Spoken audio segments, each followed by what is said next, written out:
자, 인사드리겠습니다. 안녕하십니까? 네, 초등학교 5학년, 6학년 성경 강연의 1일차 말씀입니다. 먼저 두 손과 또 마음을 모아서 하나님께 기도드리고 시작하겠습니다.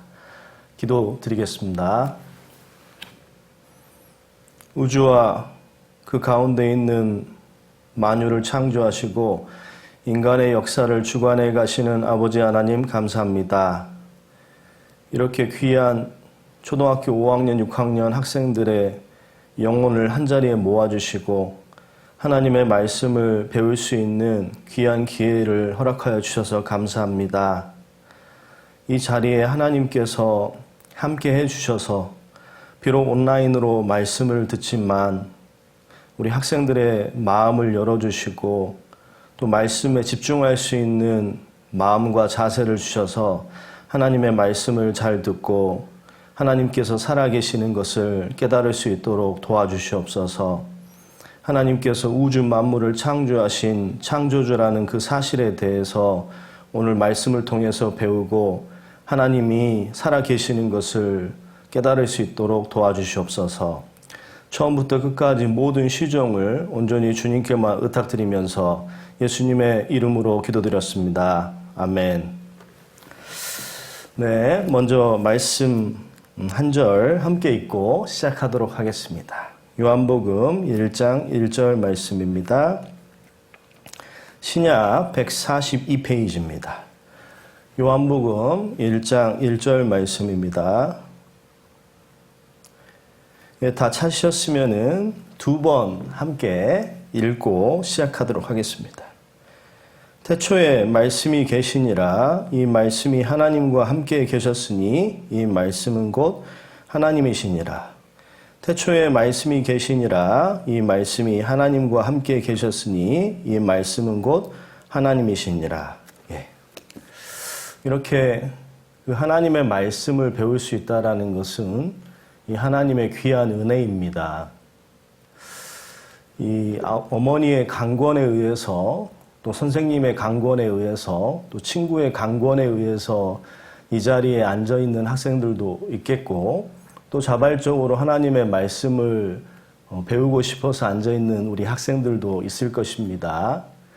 이후에 어떻게 됐든지 간에 이왕에 이렇게 하나님의 말씀을 배우게 되었으니까 좀 마음을 열고 집중을 해서 말씀을 좀 잘 들었으면 좋겠습니다. 말씀을 좀 잘 듣자라는 그런 의미로 사자성어 하나 제가 이렇게 소개하고 시작할까 합니다. 여기 화면에 보시면은 줄탁동시라는 그런 한자 성어가, 사자성어가 있습니다. 좀 어려울 수도 있는데 그림을 보면은 좀 친근하게 이 의미를 이해할 수 있습니다. 병아리가 보통 며칠 만에 부화하는지 아는 친구 있습니까? 네, 병아리가 보통 3주, 21일 만에 부화를 합니다. 그런데 부화하기 전 3일 전에 18일부터 21일까지 3일 동안 병아리가 계속 나가고 싶어서 알에서 밖으로 나가고 싶어서 계속 쪼는 것을 하는데 그것을 갖다가 줄이라고 부릅니다. 이 줄자가 쪼을 줄자예요. 병아리가 밖으로 나가고 싶어서 알에서 나가고 싶어서 계속 쪼는 것을 줄이라고 합니다. 그렇게 3일 동안 열심히 쪼다 보면은 결정적인 순간이 옵니다. 이 알이 깨질 수 있는 결정적인 순간이 오고 그 결정적인 순간에 어미닭이 딱 하고 깨트려주는 걸 갖다가 깨트릴 탁자라고 하는 것입니다. 다시 말해서 쪼는 것과 깨트리는 것이 동시에 일어날 때 새로운 생명이 탄생한다는 것입니다. 하나님께서는요, 여러분을 향해서 이 하나님의 말씀을 들려주고 싶으신 그런 간절한 마음이 있습니다. 그걸 저를 대신 세우셔서 제 입을 통해서 하나님의 말씀을 전해주시는 거예요. 정말 간절한 마음으로 여러분이 깨닫기 원하는 그런 마음으로 여러분들의 알을 깨트려주고 싶으신 그런 마음을 가지고 이렇게 말씀을 여러분들에게 들려주는 것입니다. 여러분들도 어떤 마음을 갖고 말씀을 들어야 될까요? 네, 밖으로 알에서 깨어나가고 싶은 그런 쪼는 그런 마음으로 열심히 말씀을 들으셔야 됩니다. 그래서 쪼는 것과 또 하나님께서 말씀을 깨닫게 해주신 그 깨트리는 것이 동시에 일어났을 때 여러분이 열심히 말씀을 듣고 또 하나님이 여러분들이 말씀을 깨닫게 하는 것을 도와주실 때 새로운 생명이 탄생한다. 줄탁 동시에 한다라는 것입니다. 한번 따라해 볼까요? 줄탁 동시에 하자. 예. 그래서 줄탁 동시에 하는 마음으로 우리가 마음을 열고 이렇게 집중해서 말씀을 잘 들어봤으면 좋겠습니다. 이 성경 강해라는 것은 결국에 성경을 배우는 것이죠. 근데 성경이 무엇일까요? 이 시간은요, 영어를 배우는 시간도 아니고 수학을 배우는 시간도 아닙니다. 이 시간은 성경을 배우는 시간입니다. 근데 성경을 한마디로 말씀을 하면 방금 요한복음 1장 1절 말씀에서 태초에 말씀이 계시니라 이 말씀이 하나님과 함께 계셨으니 이 말씀이 곧 하나님이시다라고 이렇게 말씀하고 계십니다. 말씀이 하나님이시다라는 거예요. 더 쉽게 말하면 성경은 하나님의 말씀이라는 것입니다. 성경이 하나님의 말씀이라고 이렇게 말씀을 드리면은요, 어떤 학생들은요, 아니, 성경이 사람이 적은 것이지, 왜 그것이 하나님의 말씀이 됩니까? 하고 물어보는 그런 학생들이 있습니다. 그것에 대해서 답변을 좀 드려보면은요, 자, 여기 잠깐 화면에 칠판을 봐주시기 바랍니다. 예수님께서 오신 것을 기점으로 해서 역사를 나눕니다. 예수님이 오시기 전을 BC, Before Christ, 그래서 기원 전이라고 부르고 예수님이 오신 이후를 기원 후라고 부릅니다. AD라고 부르죠. 성경은 언제부터 언제까지 기록되었습니까? 기원전 BC 1500년 전부터 기원 후 AD 100년까지 기록된 책입니다. 무려 1600년간에 걸쳐서 기록된 책이 바로 성경이에요. 성경이 다 해서 몇 권이나 됩니까? 네, 구약이 39권이고 신약이 27권입니다. 그래서 합쳐서 66권이죠. 성경은요, 성경 전서라는 표현을 많이 씁니다. 구약 39권과 신약 27권을 합쳐서 69권이 되는 거예요. 외우기도 쉽죠? 3, 9, 27, 구구단 외우듯이 외우시면 좋겠습니다. 성경은 66권이고 그럼 장수로 따지면 몇 장이나 됩니까? 1189장이고요. 절수로 따지면 31,173절이나 되는 그렇게 방대한 책입니다. 그리고 당연히 성경은 누가 기록했을까요? 네, 40명의 기자들이 왕도 있었고 제사장도 있었고 어부도 있었고 의사도 있었고 다양한 직업을 가진 사람들이 다양한 장소에서 40명의 기자들이 성경을 기록했습니다. 전도사님, 성경은 사람이 기록했잖아요. 근데 왜 그것을 하나님의 말씀이라고 말씀하십니까? 그런데 성경은 이렇게 말씀하고 계시는 겁니다. 왜 성경이 하나님의 말씀이냐? 디모데후서 3장 16절 말씀을 제가 읽어보겠습니다. 모든 성경은 하나님의 감동으로 된 것으로 교훈과 책망과 바르게 함과 의로 교육하기에 유익하니. 여기 일부 성경이라고 그랬어요? 모든 성경이라고 그랬어요? 네, 모든 성경이라고 말씀하셨습니다. 이 모든 성경은요, 사람들이 자기 마음대로 지어낸 것이 아니라 하나님께 감동을 받아서 썼다라는 것입니다. 하나님의 감동이라는 게 좀 어려운 영어로 얘기하면은 inspiration, 중학교 가면 배우시는 단어인데 inspiration, 영감을 받아서 썼다라는 거예요. 자기가 마음대로 쓴 것이 아니라 하나님의 영감을 받아서 감동을 받아서 모든 성경을 사람이 기록했다라는 것입니다. 더 쉽게 말하면 이렇게 말할 수 있어요. 베드로후서 1장 21절 말씀에 예언은 언제든지 사람의 뜻으로 낸 것이 아니요 오직 성령의 감동하심을 입은 사람들이 하나님께 받아 말한 것임이니이다. 예언이라는 것은 성경 말씀입니다. 이 성경 말씀은요, 사람의 뜻으로 낸 것이 아니라는 거예요. 자기가 마음대로 지어서 쓴 것이 아니라 성령의 감동을 받아가지고 여기 보면 무슨 쓰기라고 나왔습니까? 하나님께 받아 말한 것이다. 성경은 하나님께 받아쓰기 했다라는 그 말씀을 하고 계시는 것입니다. 자, 이걸 정리해 보면은요, 성경은 어떻게 기록이 됐냐? 이 소설이라는 것을 영어로 픽션이라고 그래요. 허구란 얘기죠. 허무맹랑한 얘기라는 거예요. 왜 소설은 픽션입니까? 사람이 자기의 생각대로 상상력으로 지어서 썼기 때문에 그렇습니다. 그러니까 당연히 어떠한 증거도 남아있지 않아요. 소설은요, 증거가 없어요. 사실적인 증거가 없습니다. 그런데 성경은요, 논픽션입니다. 허구적인 것이 아니라는 거예요. 왜 그렇습니까?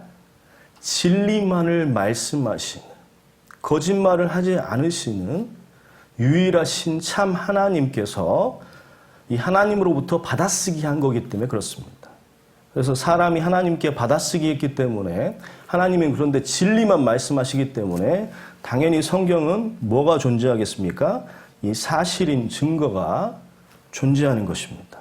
성경을 배워보면 놀랄 것입니다. 성경은 소설책이 아닙니다. 성경은 영어책도 아니고 수학책도 아닙니다.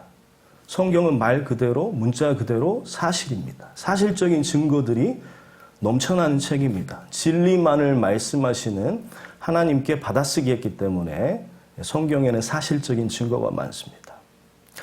그럼 성경에 어떤 사실적인 증거들이 있을까요? 자, 이 성경이 뭘 말하고 있는지를 보시면 좋은데, 이 성경은요, 우주 만물에 대해서 말씀하고 계십니다. 우리 학생들 중에 어떤 학생들은 이 우주와 지구와 동물과 식물과 인간, 이 우주 만물이 오랜 시간에 걸쳐서 저절로 된 것이다, 우연히 된 것이다 라고 생각하는 학생들이 있을 수도 있는데 그것은 사실이 아닙니다.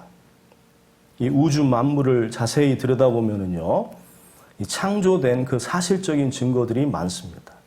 그래서 오늘은요, 이 우주 만물을 함께 배우면서 또 성경을 통해서 배우면서 이 우주 만물 속에 들어가 있는 또 성경 속에 나타난 이 창조의 그 사실적인 그런 증거들에 대해서 함께 확인해 보는 시간을 가질 것입니다. 오늘 말씀을 잘 배우시면요, 한번 따라해 보실까요? 창조주 하나님.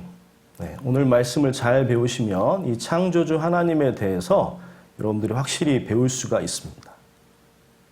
그리고 내일하고 모레는요, 역사에 대해서 배울 것입니다. 성경은요, 도덕적인 그런 책이 아닙니다. 단순히 착하게 살아라 이런 정도의 말을 해놓은 것이 아닙니다. 잠깐 저 봐주시겠습니까? 예, 단순히 그런 도덕적인 책이 아니라는 거예요. 성경은 어떤 책이다?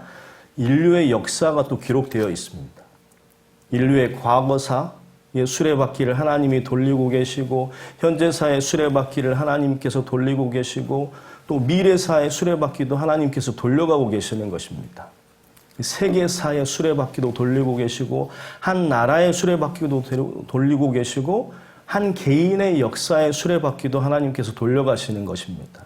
나의 역사의 수레바퀴도 하나님께서 돌려가신다는 것을 내일과 모레 말씀을 들으면 여러분들이 확실하게 깨달을 수 있습니다.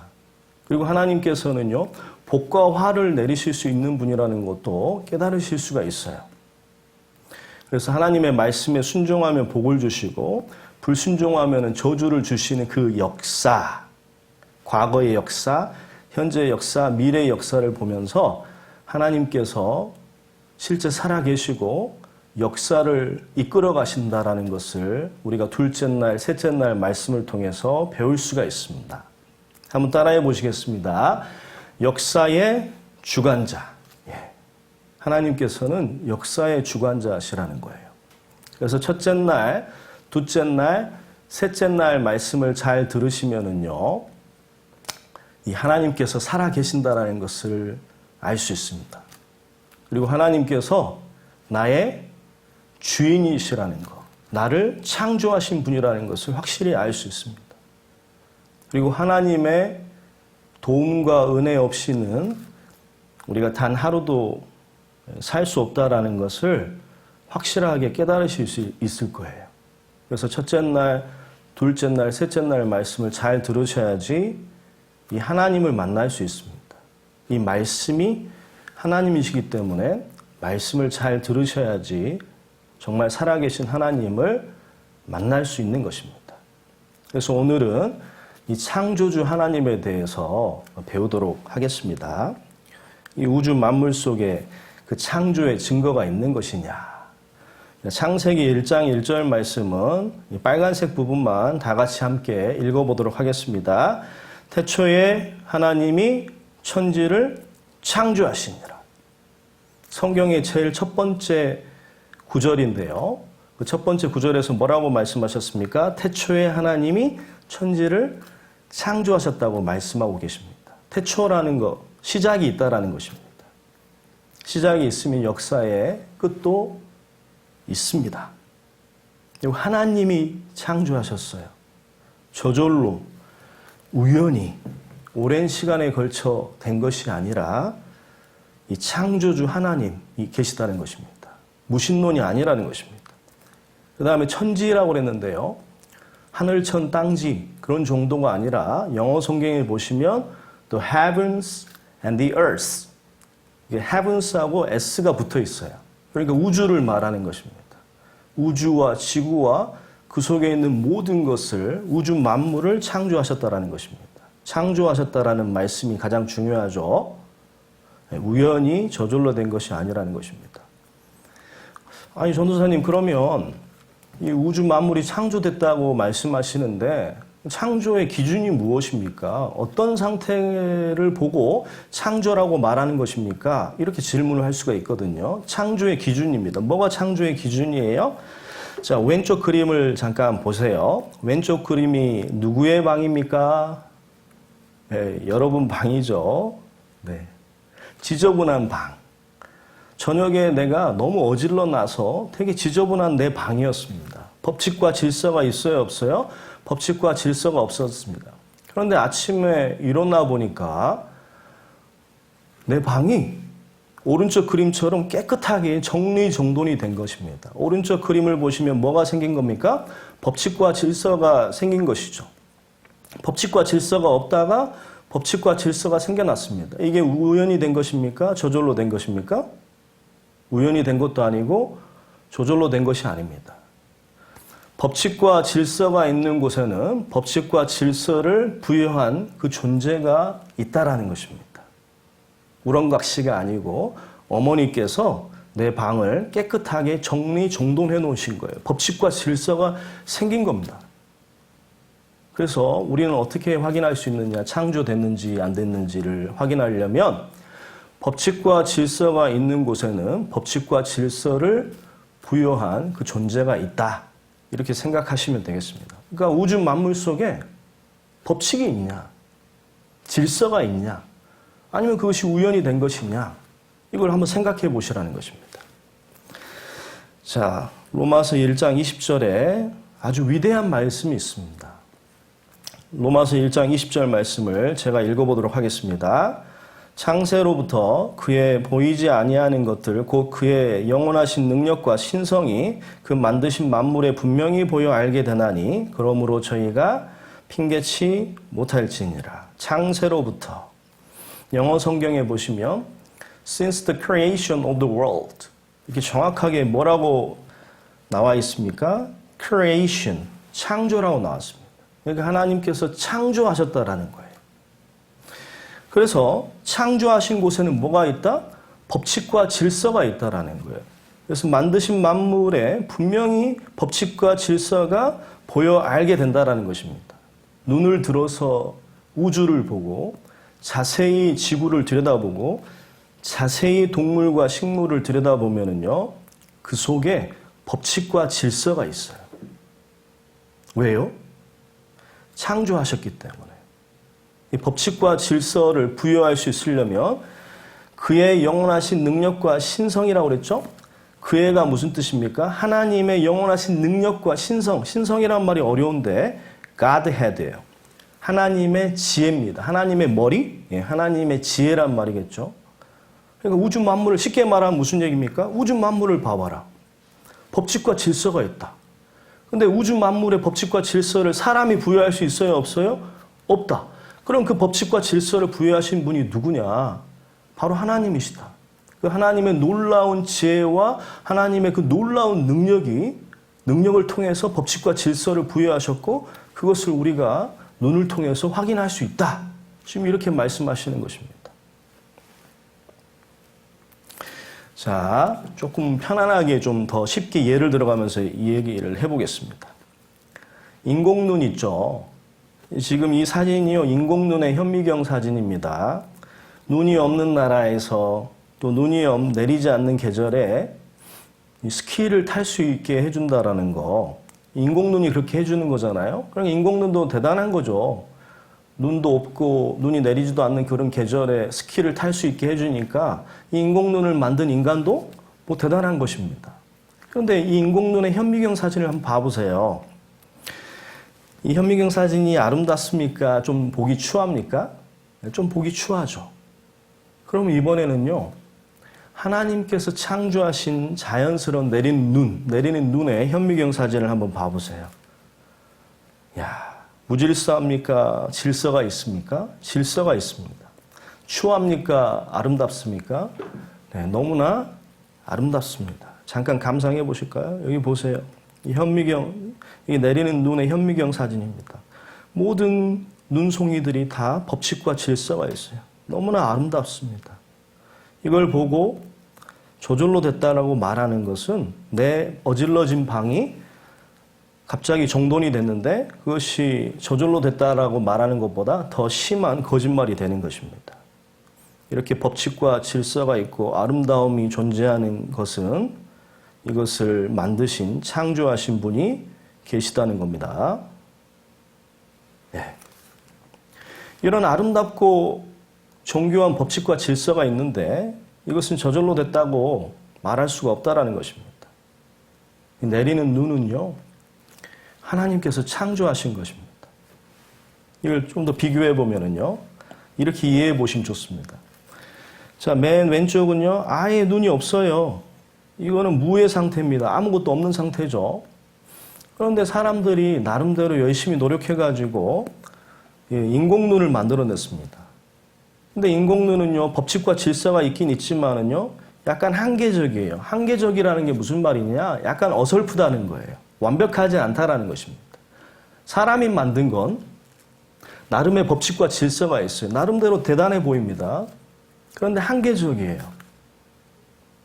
그런데 창조주 하나님의 작품을 보십시오. 이 눈송이 하나만 봐도 이 완벽한 법칙과 질서가 있어요. 이 우주 만물을 자세히 들여다보면은요, 완벽한 법칙과 질서가 있고, 우주 만물의 그런 완벽한 법칙과 질서를 사람이 부여할 수 있습니까? 사람으로서는 절대 안 됩니다. 그러니까 하나님의 능력과 신성, 하나님의 능력과 지혜를 우리가 우주 만물을 통해서 엿볼 수 있다는 것입니다. 성경에 또 이런 말씀도 있습니다. 히브리서 3장 4절 말씀에 집마다 지은 이가 있으니 만물을 지으신 이는 하나님이시니라. 모든 집은 설계한 사람이 있고 그 설계대로 건축한 사람이 있습니다. 근데 우주도 당연히 법칙과 질서가, 정교한 법칙과 질서가 있다면 그 우주를 설계하고 그 설계대로 창조하신 분이 존재해야 된다는 얘기입니다. 이 우주라는 말이 사실은 여러분들 되게 어렵게 생각할 수 있는데 여기 한자에 뭐라고 나왔습니까? 화면에 집우, 집주. 그러니까 우주라는 것은요, 쉽게 말하면 아주 큰 집이라는 거예요. 그러니까 이런 집도 설계하고 건축한 사람이 있듯이 우주도 완벽한 법칙과 질서가 존재한다면 그것을 설계하고 창조하신 분이 계셔야 된다는 것입니다. 자, 좀 쉽게 이해를 해볼게요. 이 강아지가 걔가 집이 없어서 뭐라고 하고 있습니까? 집 좀 만들어주세요. 이렇게 얘기하고 있어요. 집이 없어서 외로운가 봐요. 근데 주인이 좀 성의 없는 주인을 만났나 봐요. 주인이 큰 고무통을 잘라가지고 걔 집을 만들어줬어요. 이 고무통으로 집을 만들어주니까 걔가 기쁜 표정이에요? 우울한 표정이에요? 우울해 보이죠? 그래서 더 나은 집을 만들어 달라고 그랬어요. 그래서 주인이 좀 더 신경을 써가지고 좀 더 능력을 발휘해가지고 친환경 초대형 원목 계집을 만들어줬습니다. 그래도 만족이 안 되는 거예요. 더 나은 집을 만들어주세요 그랬어요. 그래서 주인이 정말 큰 마음을 먹고 정말 엄청난 능력을 발휘해가지고 41만 7천 달러짜리 계집을 만들어줬습니다. 이게 실제 그 계집의 모델하우스예요. 우리나라 돈으로 하면은요 5억 2천만 원 정도 된다라는 거예요. 와, 부러워요? 심지어는 이 계집에 목욕탕도 있습니다. 개 목욕탕도 있어요. 친환경 계집보다 이 집을 만든 사람의 능력과 신성이 더욱더 대단한 것이죠. 이번은 사람을 생각해 보자는 거예요. 집이 없어서 고생하시는 분들이 있지 않습니까? 이분들을 위해서 아파트를 만들어줬습니다. 근데 아파트가 만족이 안 돼요. 더 큰 집을 만들어주세요. 그래서 제2롯데월드를 만들어줬어요. 여기가 제2롯데월드 가본 적 있어요? 여기가 몇 미터냐면 555미터나 됩니다.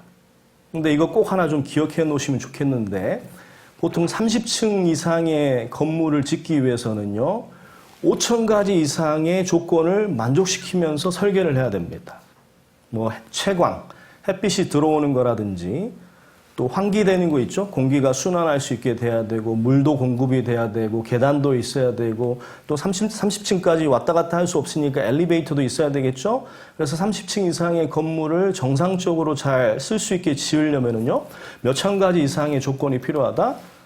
5천 가지 이상의 조건이 필요한 거예요. 그런데 이 제2롯데월드를 만들어줬는데도 인간은 만족을 못해. 그러니까 더 큰 집을 만들어주세요 했어요. 그래서 세계에서 가장 높은 빌딩을 만들었습니다. 세계에서 가장 높은 빌딩이 뭐예요? 이 부르즈 칼리파라고 두바이에 있는 건물입니다. 이 사진 속의 건물입니다. 이거 만든 사람 있을까요? 없을까요? 이거 설계하고 건축한 사람 있을까요? 없을까요? 에드리안 스미스라는 사람이 만들었습니다. 사우디아라비아의 그 제다 타워하고 전 세계 1위부터 3위까지 가장 높은 건물은요, 이 에드리안 스미스라는 사람, 21세기 바벨탑의 사나이라고 불리는 사람에 의해서 만들어진 거예요. 설계되고 건축된 것입니다. 이 에드리안 스미스의 능력이 대단하죠. 그런데 이 에드리안 스미스보다 더 대단하신 분이 누구라는 것입니까? 이 부르즈 칼리파도 만족이 안 돼. 더 큰 집을 만들어 달라고 그랬어요. 그래서 지구라는 집을 하나님께서 만들어 주신 겁니다. 창조하신 거예요. 지름이 무려 13,000km나 됩니다. 어마어마하게 큰 집이죠. 근데 이거보다 더 큰 집을 만들어 주세요. 그래서 뭘 만드신 거예요? 우주라는 그 집을 창조하신 것입니다. 지금 현재 관측 가능한 우주의 크기가 얼마나고 배웠어요, 학교에서? 960억 광년이에요. 1광년은 빛이 1년 동안 갈 수 있는 거리예요. 빛이 1초에 지구를 7바퀴 반 도는 거 아시죠? 그렇게 빠른 빛이 1년 동안 가는 그 거리가 1광년인데 우주의 크기는 얼마다? 960광년도 아니고 960억 광년이에요. 상상할 수 없을 정도로 큰 집을 하나님이 창조하셨어요. 그럼 창조하신 증거가 뭐냐? 여기에 법칙과 질서가 존재한다는 것입니다. 우주와 지구에 이 인간이 존재하기 위해서 필요한 조건이 몇 가지냐면요. 여기 봐보세요. 우주에 생명체가 존재하기 위해서는 20만 가지의 규칙과 질서가 필요합니다. 아까 30층 이상의 건물을 짓기 위해서는 몇천 가지의 조건이 필요하다? 5천 가지의 조건을 만족시켜야 되는데 이 우주에서 인간이 존재하기 위해서는요. 20만 가지 이상의 규칙과 법칙과 질서가 필요해요. 근데 완벽한 법칙과 질서가 우주 가운데 존재하는 것입니다. 조금만 달라져도 인간은 존재할 수 없는데 20만 가지 이상의 그 조건이 완벽하게 들어맞아요. 그럼 그 법칙과 질서가 있기 때문에 그것을 법칙과 질서를 부여한 존재가 계시는 것입니다. 그리고 그는 법칙과 질서를 부여하실 정도의 능력이니까 하나님의 능력과 지혜가 얼마나 대단한 분인지 알 수 있다는 거예요. 밤하늘에 셀 수 없이 많은 별들을 한 번은 진지하게 한번 바라봐 보세요. 이 광활한 대자연을 한 번은 진지하고 깊이 한번 바라봐 보시기 바랍니다. 캠핑 가가지고 정말 작은 풀잎 하나도 자세히 한번 들여다보시기 바랍니다. 법칙과 질서가 존재해요. 우주하고 인간이 얼마나 크기를 갖다가 비교를 해보면요, 이 사람이 얼마나 작은 존재라는 것을 알 수 있습니다. 아까 우주가 몇 광년이라고 그랬습니까? 960억 광년이라고 그랬잖아요. 이거를 미터로 환산하면은요, 960 다음에 0이 몇 개가 붙었어요? 여기 화면에 보시면 0이 24개가 붙어 있습니다. 근데 만억 조경해 자. 그러니까 이거 미터를 읽으면은요, 사실 읽기도 힘들잖아요. 960자미터예요. 우주의 크기는 960자미터예요. 그리고 사람은 2미터예요. 그러니까 460자 대 1이에요. 근데 실감이 안 나시죠, 이게 사실. 더 쉽게 말해보면은요, 이 우주를 지구라고 생각해 보세요. 이 우주를 지구라고 생각하고, 그럼 나는 얼마나 작냐? 내 몸에 세포가 몇 개가 있어요? 100조 개가 있거든요. 저처럼 좀 뚱뚱한 사람들은 100조 개가 있는데, 그 100조 개의 그 세포 하나 있죠? 그 세포 하나보다도 더 인간은 작다라는 것입니다. 우주가 지구만 할 때 나는 세포 하나보다도 더 작은 존재예요. 티끌도 아니죠. 현미경으로 봐도 잘 보이지도 않을 정도로 작은 존재라는 것입니다. 이사야 40장 15절 말씀에 보라 그에게는 열방은 통에 한 방울의 물 같고 적은 티끌 같으며 섬들은 떠오르는 먼지 같으니, 이 열방이라는 것은 전 세계입니다. 하나님 앞에서는요, 이 전 세계가 이 컵에 물 한 방울 같다라는 거예요. 이 컵에 물 한 방울 같다라는 것입니다. 그리고 섬들조차도 떠오르는 먼지 같다라는 거예요. 전 세계가 한 방울 물 같으면은 나는 얼마나 작은 존재겠어요?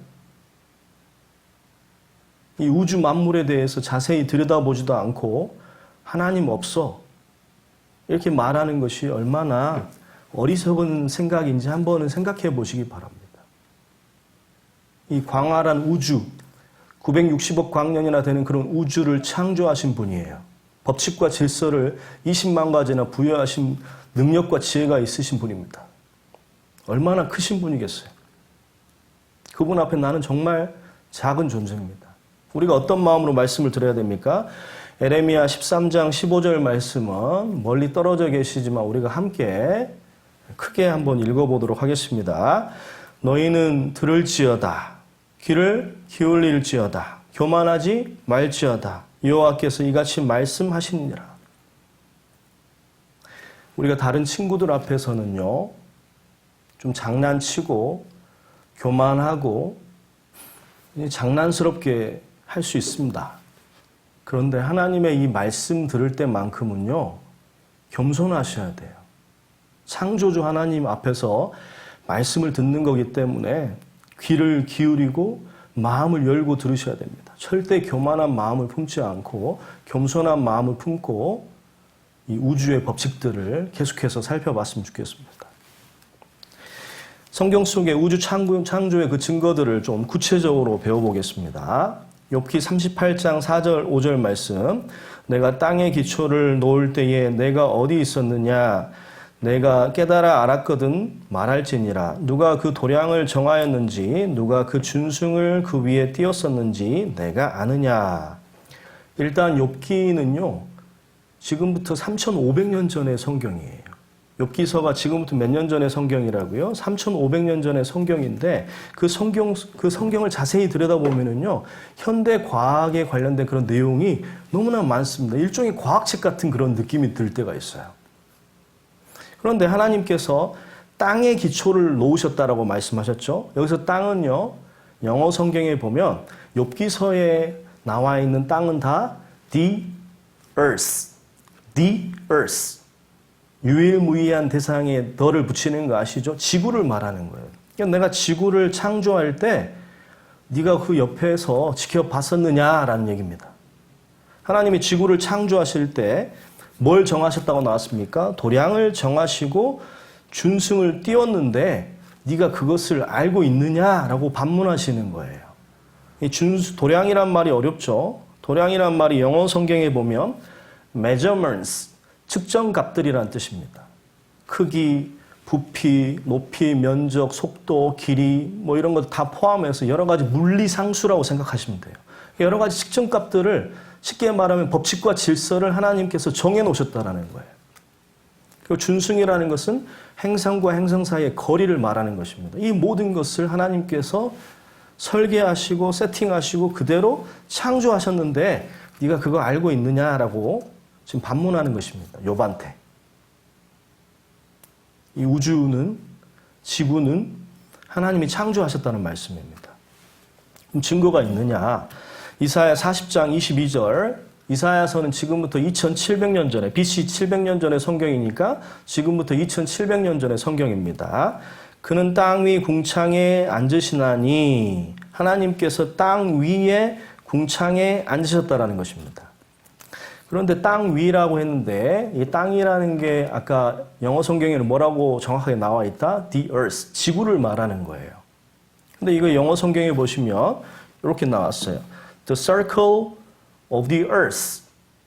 그러니까 2700년 전에 지구의 모양이 어떻다고 말씀하시는 것입니까? 둥글다라고 말씀하고 계시는 거예요. The circle of the earth라고 정확하게 지구가 둥글다라고 2700년 전에 하나님께서는 말씀하시는 것입니다. 이 한국말에도, 한국말 성경에도 원형의 지구라고 번역이 된 성경도 있습니다. 자, 지구의 모양이 어떨까? 옛날 과학자들은 어떻게 생각했습니까? 왼쪽 그림처럼 생각했어요. 그런데 성경책은 2700년 전부터 이 원형의 지구, 지구가 둥글다라고 말씀하고 계시다라는 것입니다. 이 옛날 과학자들의 기준이 뭐냐면요. 16세기의 코페르니쿠스 아시죠? 이 코페르니쿠스 시대에 들어서야 지구가 둥글 수 있을 것이다. 또 지구가 허공에 떠 있을 것이다. 이런 생각들을 좀 했었거든요. 그러니까 16세기 이전을 말하는 겁니다. 옛날 사람들, 성경이 있던 당시의 사람들이 이렇게 생각했어요. 성경이 쓰여질 당시의 사람들은요. 어떻게 생각했어요? 수메르 사람들은요. 네, 여기 보시면 하늘이 있고 별과 해가 실처럼 달려있다라고 생각을 했습니다. 이집트 사람들도 비슷하게 생각을 했다라는 거예요. 인도 사람들은, 고대 인도인들은 더 특이하게 생각했죠. 이 지구 중심으로 해서 뭐가 둘러져 있고 뱀이 둘러져 있고 그 위에 거북이, 코끼리 계속 올라가다 보면 태양이 나온다. 이렇게 생각하던 시대에 성경은 뭐라고 말씀하시는 거예요? 지구가 둥글다라고 말씀하시는 거예요. 근데 지구가 둥글다라는 것은 언제 발견이 됐습니까? 코페르니쿠스의 우주관입니다. 1500년대예요. 코페르니쿠스에 들어와서야 지동설이 나오고 지구의 모양이 둥글 것이다라는 그런 생각을 하기 시작했거든요. 그런데 실제로 지구가 둥글다라는 것을 몸으로 체험한 사람은 누구예요? 누가 세계 일주를 최초로 했습니까? 마젤란의 세계 일주라고 들어보셨죠? 마젤란은 포르투갈 출신의 항해가죠. 근데 스페인 항해가입니다. 여기 보시면은요, 출신은 포르투갈 출신이고 스페인 항해가죠. 근데 이 사람이 몇 년도에 출발했습니까? 1519년에 출발을 했어요. 영어로 좀 나와 있어서 그런데 1519년 8월 10일에 237명의 사람을 데리고 야심찬 지구가 둥글다라는 것을 검증하기 위해서 여행을 떠납니다. 그런데 어디에서 하필이면 죽어버립니까? 필리핀 세부에서 이 1521년에 마젤란이 죽음을 당하는 것입니다. 그래서 결국에 누가 그 뒤를 이어요? 엘카노라는 사람이 그 뒤를 잇게 됩니다. 결국에 이 엘카노의 인도를 받아서 몇 년도에 도착합니까? 드디어 1522년 9월 8일에 1125일 만에 세계 일주를 맞추고 다시 그 자리로 돌아온 거예요. 그러니까 실제로 지구가 둥글다라는 것을 체험할 때가 언제라는 겁니까? 1522년이에요. 지금부터 약 500년 전이에요. 근데 성경은 몇 년 전부터 지구가 둥글다고 말씀하고 있습니까? 2700년 전부터 원형의 지구라고 말씀하고 있다는 것입니다. 창조하신 분이 아니면 그렇게 말씀할 수가 없잖아요. 조금만 생각이 있는 친구들은 조금만 깊이 생각해 보면 이 성경 한 구절 갖고도 성경이 사실이라는 것을 믿을 수 있습니다. 500년 전에야 발견한 것을 2700년 전에 이미 말씀하고 계시다라는 거예요. 그 다음에 욥기 26장 7절 말씀인데 지금부터 3500년 전의 성경이죠. 그는 북편 하늘을 허공에 펴시며 땅을 공간에 다시며. 욥기서가 아까 몇 년 전의 성경이라고 그랬습니까? 3500년 전의 성경이라고 그랬는데 땅을 공간에 달았다. 땅은 영어 성경이 다 뭐다? The earth, 지구라고 나오는 것입니다. 그러니까 지구가 nothing, 허공에 달려있다라는 거예요. 이때 당시에 중력이라는 개념도 없었을 건데 이렇게 욥이 말했다면은 주변 사람들이 아마 미친 사람이라고 말했을 것입니다. 그런데 성경은요, 정확하게 땅이 공간에 떠 있다라고 말씀을 지구가 공간에 이 허공 속에 떠 있다라고 정확하게 말씀하시는 거예요. 지구가 허공에 떠 있다, 둥근 지구가 허공에 떠 있다라는 것을 언제 발견했습니까? 네, 이 사람이 발견했죠. 처음 본 사람입니다. 보스토크 1호의 그 케빈 안의 가가린 소령입니다. 소련은 1961년 세계 최초로 유인 우주 비행에 성공했습니다. 이 가가린 소령이 우주에서 지구를 보면서 지구가 허공에 떠 있다는 것을 알았겠죠. 실제로 처음 본 사람이 몇 년이라고요? 1961년에 처음 봤다라는 거예요. 실제로. 지구가 잘 보인다, 아름답다, 지구는 파랗다라고 유명한 말을 남겼습니다. 그 다음에 달에서 찍은 최초의 지구 사진입니다. 1966년 나사에서 찍은 사진이에요. 그 다음에 지구 사진으로 가장 유명한 사진이 뭐예요? 바로 이 사진이죠. 이거는 블루마블이라고 불립니다. 여러분들 무슨 게임 중에도 블루마블 게임 있잖아요. 사실 블루마블이라는 것은요, 파란 구슬이란 뜻이에요. 그런데 그건 지구의 애칭입니다. 이게 블루마블 사진이에요. 파란 지구 사진인데 이게 가장 유명한 지구 사진이죠. 많이 보셨죠? 이 파란색 지구는 아폴로 17호 그 승무원이 1972년 12월 7일에 태양을 등지고 예쁘게 찍은 거예요. 그러니까 72년도에 정확한 사진이 나온 거예요. 1972년에. 그러니까 불과 지금 몇 년 안 된 겁니다. 지구가 허공에 떠 있다라는 거 가가린 소령은 1961년에 봤고요. 1972년에 돼서야 이 블루마블 사진이 나온 거예요. 그러니까 불과 몇 년 안 됐다라는 거예요. 근데 성경은 몇 년 전부터 3,500년 전부터 지구가 허공에 떠 있다고 말씀하시는 것입니다. 그 말씀 하나만으로도 하나님께서는 지구를 창조하셨다는 것을 우리가 확신할 수 있다는 것입니다. 그 다음에 더 놀랍습니다. 성경은 배우면 배울수록 더 놀라워요. 욥기 38장 14절 말씀에 땅이 변화하여 진흙에 인친 것 같고 만물이 옷같이 나타나되. 땅은 다 영어로 뭐다? The earth예요. 지구입니다. 진흙에 인친 것 같다. 전도사님, 인친 게 무슨 말이에요? 도장을 찍었다는 말인데 이때 당시의 도장은요, 스탬프 도장이 아니었습니다. 이때 당시의 도장은요, 도장 주변에 문양이 새겨져 있었어요. 그래서 그거를 이런 식으로 진흙에 굴리면 어떻게 될까요? 예, 도장을 진흙에 굴리면 이렇게 형체가 드러나는 그런 모습이었습니다. 그래서 그거를 영어 부분을 한국말로 해석하면 더 쉬워요. 지구가 도장처럼 한 바퀴 돌면 형체가 진흙 위에 옷처럼 분명히 드러난다. 그러니까 지구가 자전하면은요, 그 형체가 옷처럼 드러난다는 얘기를 하는 거예요. 지구의 자전에 대해서 3,500년 전에 그렇게 말씀하시는 거예요. 지구가 자전하면 정말 형체가 옷처럼 드러나는지 한번 봐볼까요? 네, 여기 봐보세요. 네. 어떻습니까? 너무 정확하게 일치하지 않나요? 이 자전하면서 형체가 옷과 같이 드러나잖아요.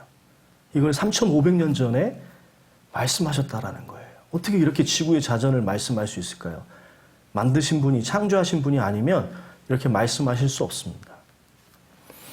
그리고 지구가 몇 킬로미터의 속도로 자전하고 있어요? 1700킬로미터의 속도로 자전하고 있고 10만 8천 킬로미터의 속도로 동시에 공전하고 있습니다. 이게 자전하면서 돌고 있는 거잖아요. 이렇게 자전하면서 돌고 있는 건데, 근데 이것도 놀랍지 않습니까? 조금만 생각해 보세요. 생각을 하고 성경을 봐야 돼요. 아무 생각 없이 보면은 그냥 그런가 보다 하는데 생각하고 보면은요, 성경이 사실이라는 것을, 창조의 그 증거가 분명하다는 것을 더 깨달을 수 있습니다. 여러분들 아버지가 운전하는데 과속을 하셨어. 100km만 넘어도 100km, 시속 100km만 넘어도 차가 떨리기 시작하죠. 120km, 150km까지 갔습니다. 시속 150km의 차를 타면은요, 차가 덜덜덜 떨리면서 불안합니다. 이 차에 탄 사람들이 불안해져요. 울렁거리기도 하고 계속 오래 타면. 그런데 지금 우리가 1700km의 속도로 자전하고 있는데 지금 어지러운 사람이 있어요? 그 사람 병원 가봐야 돼요. 우리 10만 8천 km의 속도로 지금 공전하고 있는데 지금 막 떨리면서 불안한 사람 있습니까? 병원 가보셔야 돼요. 인간이 만든 차는 대단한지 모르겠지만은요, 하나님이 만드신 지구는 완벽한 법칙과 질서를 갖고 있습니다.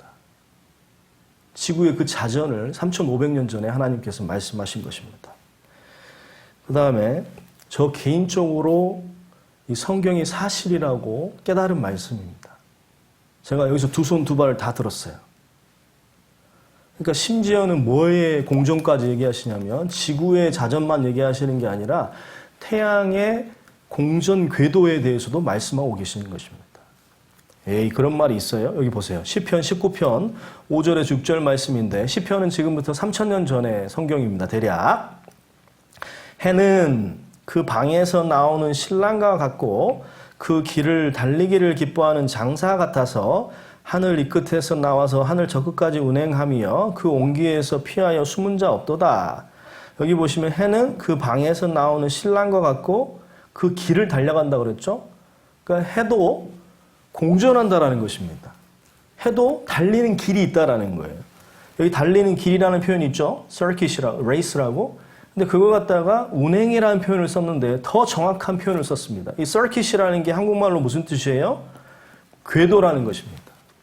태양이 나름대로의 궤도를 가지고 달려가고 있다라는 거예요. 실제 태양이 어디를 향해 달려가고 있습니까?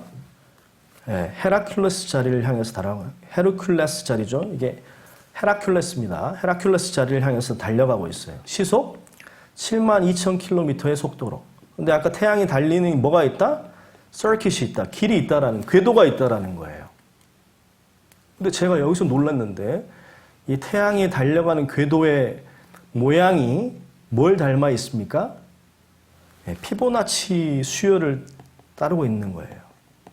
여러분들이 5, 6학년이니까 곧 있으면 중학생 되기 때문에 충분히 이해할 수 있어서 한번 제가 말씀을 드려보는 겁니다. 한번 따라해 보세요. 피보나치 수열. 우주 만물이 이 태양의 궤도도 피보나치 수열을 따르고 있어요. 피보나치 수열이 뭐냐? 이 봐보세요. 피보나치 수열이라는 게 여기 1, 2하고 2를 더하면 얼마가 나와요? 2가 나오죠? 그 다음에 1과 2를 더하면 얼마가 나와요? 3이 나오죠? 2하고 3을 더하면 얼마가 나와요? 5가 나오죠? 그러니까 앞수와 뒷수를 더해서 다음 수가 나오는 수열, 이걸 피보나치 수열이라고 하는 거예요. 근데 이상하게 이 자연계는요, 피보나치 수열을 따르고 있습니다. 이 꽃잎을 잠깐 봐보세요. 이 꽃잎을 보시면은 꽃잎의 장수가 2장, 3장, 5장이죠. 그리고 8장, 13장, 21장, 34장, 55장이에요. 정확하게 피보나치 수열을 따르고 있습니다. 그러니까 우주 만물을 자세히 들여다보라는 거예요. 그럼 피보나치 수열이 보여요. 그리고 이게 무슨 꽃이에요? 해바라기 꽃이죠. 무심코 바라보는 이 해바라기 꽃에도 이 피보나치 수열이 들어있습니다. 에이, 설마요. 이 씨가 나는 방향이 두 방향이에요. 한 방향처럼 생겼지만 두 방향인데, 씨 나는 방향에 따라서 그 씨의 개수의 줄을 세어보면은요, 34줄, 55줄이 나옵니다. 정확하게 씨 나는 그 줄의 숫자가 뭘 따르고 있어요? 피보나치 수열을 따르고 있고, 피보나치 수열을 따를 때 놀라지 마십시오. 피보나치 수열을 따르면서 씨가 분포할 때 가장 많은 씨가 나올 수 있다는 거예요. 이게 우연일까요? 이 피보나치 수열이 태양의 궤도에도 나타나고 이 동물과 식물들에도 나타나고 있다는 것입니다.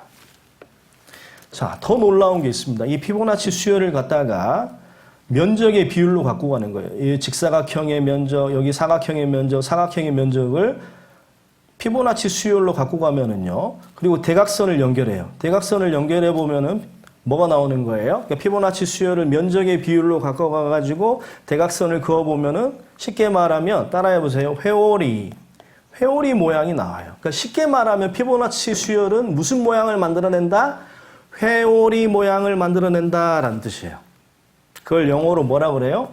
vortex라고 그래요.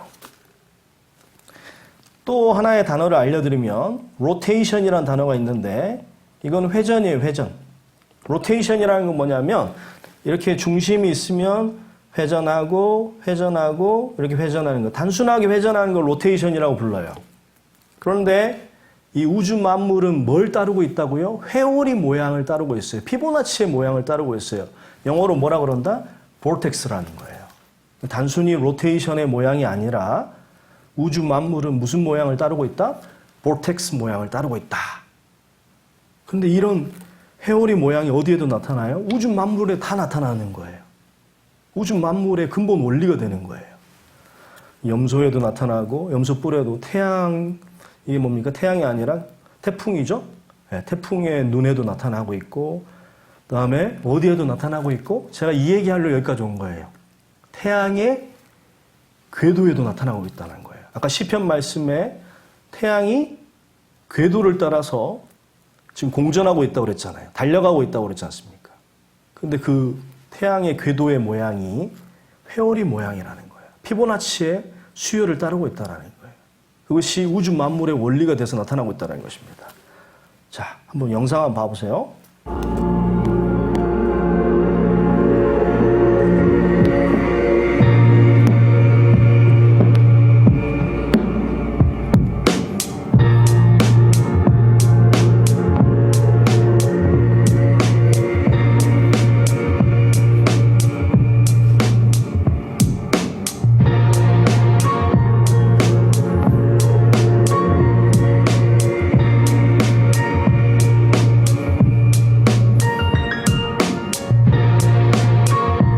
보세요. 무슨 모양이에요? 회오리 모양이 나오고 있죠. vortex 모양, 피보나치 수열의 모양이 나오고 있다는 거예요. 단순히 로테이션이 아니라는 것입니다. 회오리 모양이 나오고 있다. vortex 모양이 나오고 있다. 피보나치 수열의 모양이 나오고 있다는 겁니다.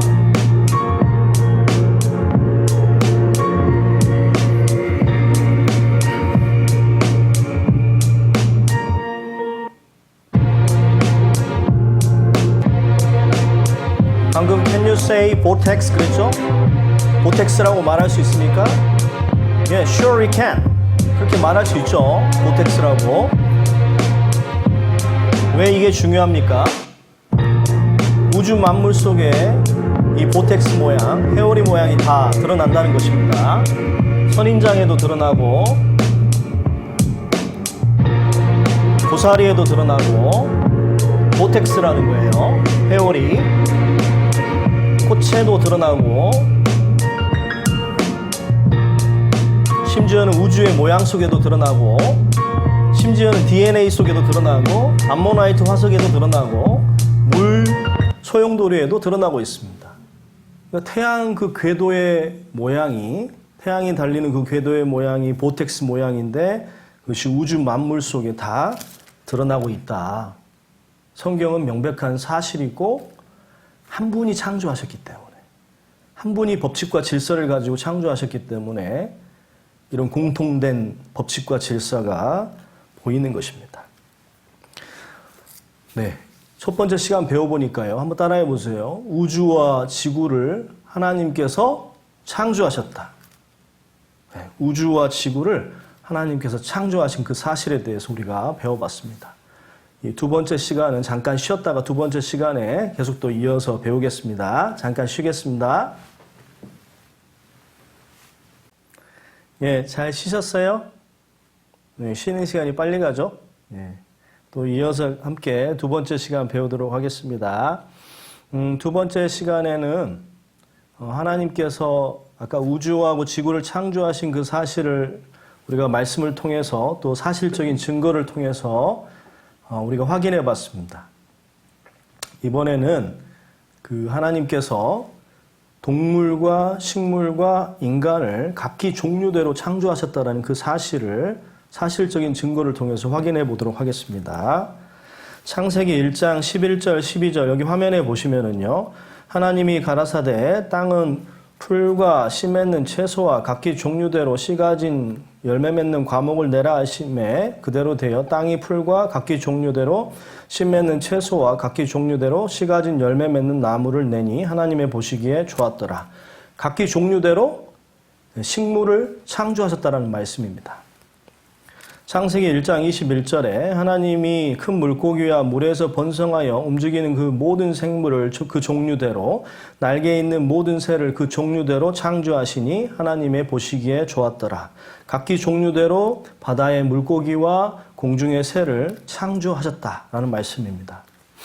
창세기 1장 24절에서 25절 말씀에 하나님이 가라사대 땅은 그 생물을 그 종류대로 내되 육축과 기는 것과 땅의 짐승을 종류대로 내라 하시고 그대로 되니라. 하나님이 땅의 짐승을 그 종류대로 육축을 그 종류대로 땅에 기는 모든 것을 그 종류대로 만드시니 하나님의 보시기에 좋았더라. 각기 종류대로 땅의 짐승을 창조하셨다라는 말씀이에요. 이 창세기 1장에만 하더라도 각기 종류대로라는 말씀이 10번이나 나옵니다. 요약해보면 각기 종류대로 동물과 식물을 창조하셨다라는 거예요. 그냥 동물, 식물 창조하셨다고 하면 되는데 왜 각기 종류대로를 강조하셨을까요? 동물마다, 식물마다 각각의 설계도가 있다라는 것입니다. 그리고 그 설계대로 각각 종류대로 창조됐다라는 거예요. 자, 진짜 설계도가 있는지 먼저 좀 확인해 보기 전에 우리 이제 그 중학교로 올라가는 학생들이 있어서 중학교에 올라오면 가장 혼란스러워하는 게 뭐냐면 진화론이에요. 진화론이 학교에서 이제 배우다 보니까 조금씩 배우다 보니까 이 성경하고 안 맞는 것 같은 착각에 빠지는 학생들이 있어요. 그래서 진화론이 얼마나 사실이 아닌지를 먼저 좀 확인해 보겠습니다. 진화론이 맞는 학문인지 틀린 학문인지에 대해서 잠깐 사실 검증을 해보는 시간을 갖도록 하겠습니다. 진화론이 뭐냐면은요. 우리는 진화론 하면은 원숭이가 사람이 된 것만 생각을 하는데 사실은 우리 조상이 누구라고 얘기하는 거예요? 무기물이라고 하는 겁니다. 이게 무기물이라는 거예요. 그리고 이것이 오랜 시간에 걸쳐서 뭐가 된 거예요? 수소가 된 겁니다. 수소 원자가 된 거예요. 그러니까 우리 조상이 수소라는 거예요. 이게 오랜 시간에 걸쳐서 이게 뭐가 된 겁니까? 아메바가 됩니다. 그러니까 아메바가 우리 조상이에요. 아메바가 오랜 시간에 걸쳐서 뭐가 되는 거예요? 무척추 동물. 뱀이나 뭐 이런 것들이 있죠. 지렁이? 심지어는 지렁이나 뱀 같은 것이 우리 조상이라고 하는 거예요. 그 다음에 조금 있으면 어류, 물고기 같은 것이 된 거고 오랜 시간이죠. 오랜 시간이 지난 다음에 파충류가 된 거죠. 도마뱀 같은 파충류가 되고 또 오랜 시간이 지난 다음에 늑대 같은 포유류가 되고 또 오랜 시간이 지난 다음에 영장류, 원숭이가 됐다라는 거예요. 그리고 오랜 시간이 지나서 인간이 됐다라는 거예요. 이게 믿어지세요? 수소가 조상이신 분 손 들어보세요. 아메바가 조상이신 분 손 들어보세요. 물고기가 조상이신 분, 늑대가 조상이신 분. 이게 너무나 허무맹랑한 얘기지 않습니까? 그리고 수소가 아메바가 될 확률이 얼마예요? 이 수소가 우리가 아메바를 좀 무시하는 경향이 있을 수도 있는데 이 아메바 속은요, 뭐가 들어있어요? One cell animal, 단세포 동물이죠. 아메바가 단세포 동물이에요. 아메바도 세포가 들어있어요, 하나가. 그리고 그 속에 뭐가 들어있어요? 세포 속에 DNA가 들었거든요. 그 DNA가 들어있는 세포 하나를 만들 확률이 얼마냐면은, 자, 봐봐요. 한번 같이 읽어볼게요. 시작. 네, 이거 읽기도 힘들죠. 10에 16만 7,626승분의 1입니다. 그러니까 수소 하나에서 아메바가 만들어줄 그 DNA를 포함한 세포 한 개가 우연히 만들어줄 확률이 얼마라는 거예요? 10에 16만 7,626승분의 1이라는 거예요. 그런데 통계학에서는요, 10의 50승분의 1 이하는 확률이 얼마인 것으로? 0인 것으로 봐요. 일어날 수 없는 걸로 보는 겁니다. 그러니까 아메바조차도 안 되는 거예요. 그것이 진화를 거듭해가지고 사람이 됐다? 이것은 약간 현대 과학에는 맞지 않습니다. 여러분, 진화론이 몇 년도에 나왔어요? 제가 진화론을 비난하는 게 아니라 진화론은요, 1859년 찰스 다윈이 The Origin of Species, 종의 기원이라는 책을 쓴 다음에 나왔거든요. 그러니까 1859년에 그 이론을 지금도 배우고 있는 거예요. 이거는 허무맹랑한 그런 학문인데 하나의 이론이라고 생각하시면 됩니다. 사실이 아니라는 걸 말씀드리는 거예요. 근데 왜 우리는 진화론이 1859년의 학문인데 왜 우리는 진화론을 자연스럽게 인정하느냐? 이 사진 하나 때문에 그래요. 이 교과서에 나온 이 사진 하나. 교과서에 보면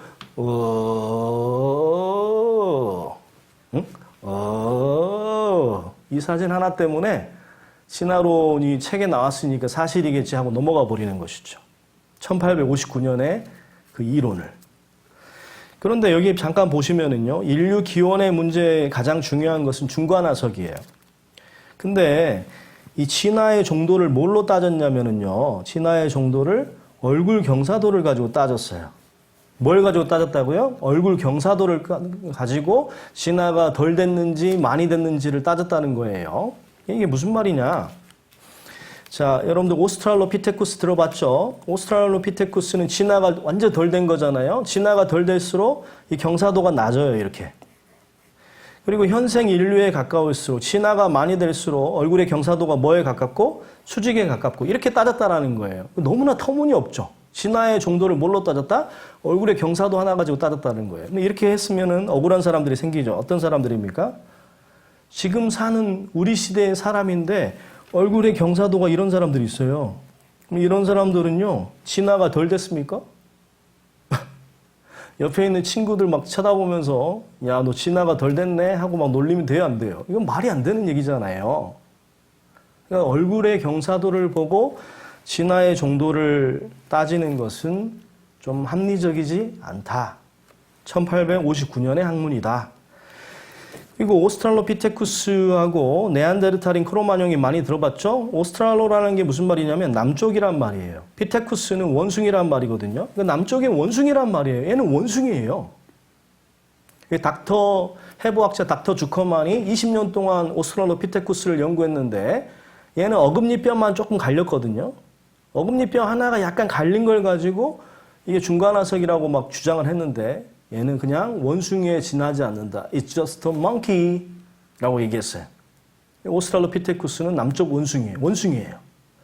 네안데르탈이라고 크로마뇽이는요, 지금 현생 인류하고 똑같습니다. 우리하고 똑같아요. 무슨 말씀인지 아시겠죠? 그러면 이제 중간화석이라고 주장하는 어떤 것들이 있습니까? 자바 원인이라든지 북경 원인 이런 거를 한번 확인해 보자는 거예요. 이게 진짜 중간화석이냐? 자바 원인에 대해서 확인을 해보면은요, 자바라는 게 뭐냐면 섬 이름이에요. 인도네시아에 자바 섬이 있거든요. 그 네덜란드의 유진 듀보아라는 사람이 진화론에 심취해가지고 인도네시아의 그 자바 섬에 가가지고 연구를 한 겁니다. 근데 이 사람이 자바 원인이라고 해서 발견한 그 뼈가 있는데요. 자, 이것도 상식적으로 좀 알아두시면 좋은데, 우리 몸에는 몇 개의 뼈가 있다? 206개의 뼈가 있습니다. 그 중에서 몇 개의 뼈를 발견했냐면 4개를 발견했어요. 이게 뭐예요? 두개골 뼈하고, 그 다음에 넓적다리 뼈하고, 그 다음에 이빨 2개를 발견했는데 세상에나 이 4개 발견하고 우리가 자바 원인 발견했다, 중간화석 발견했다라고 발표를 해버린 거예요. 근데 그때 당시에는 진화론에 심취되어 있으니까 사람들이 무조건 믿어버린 거죠. 그런데 더 놀라운 것은요, 이 두개골 뼈하고 넓적다리 뼈가 1년을 간격으로 해서 발견된 거예요. 그러니까 1년 뒤에 발견된 거예요. 그리고 15m나 떨어진 곳에서 발견됐습니다. 믿을 수가 없어요. 여기 보시면은요, 1년 후에 15m 떨어진 곳에서 대퇴골이 아까 넓적다리뼈를 말하는 거예요. 그 넓적다리뼈하고 어금니가 발견된 거예요.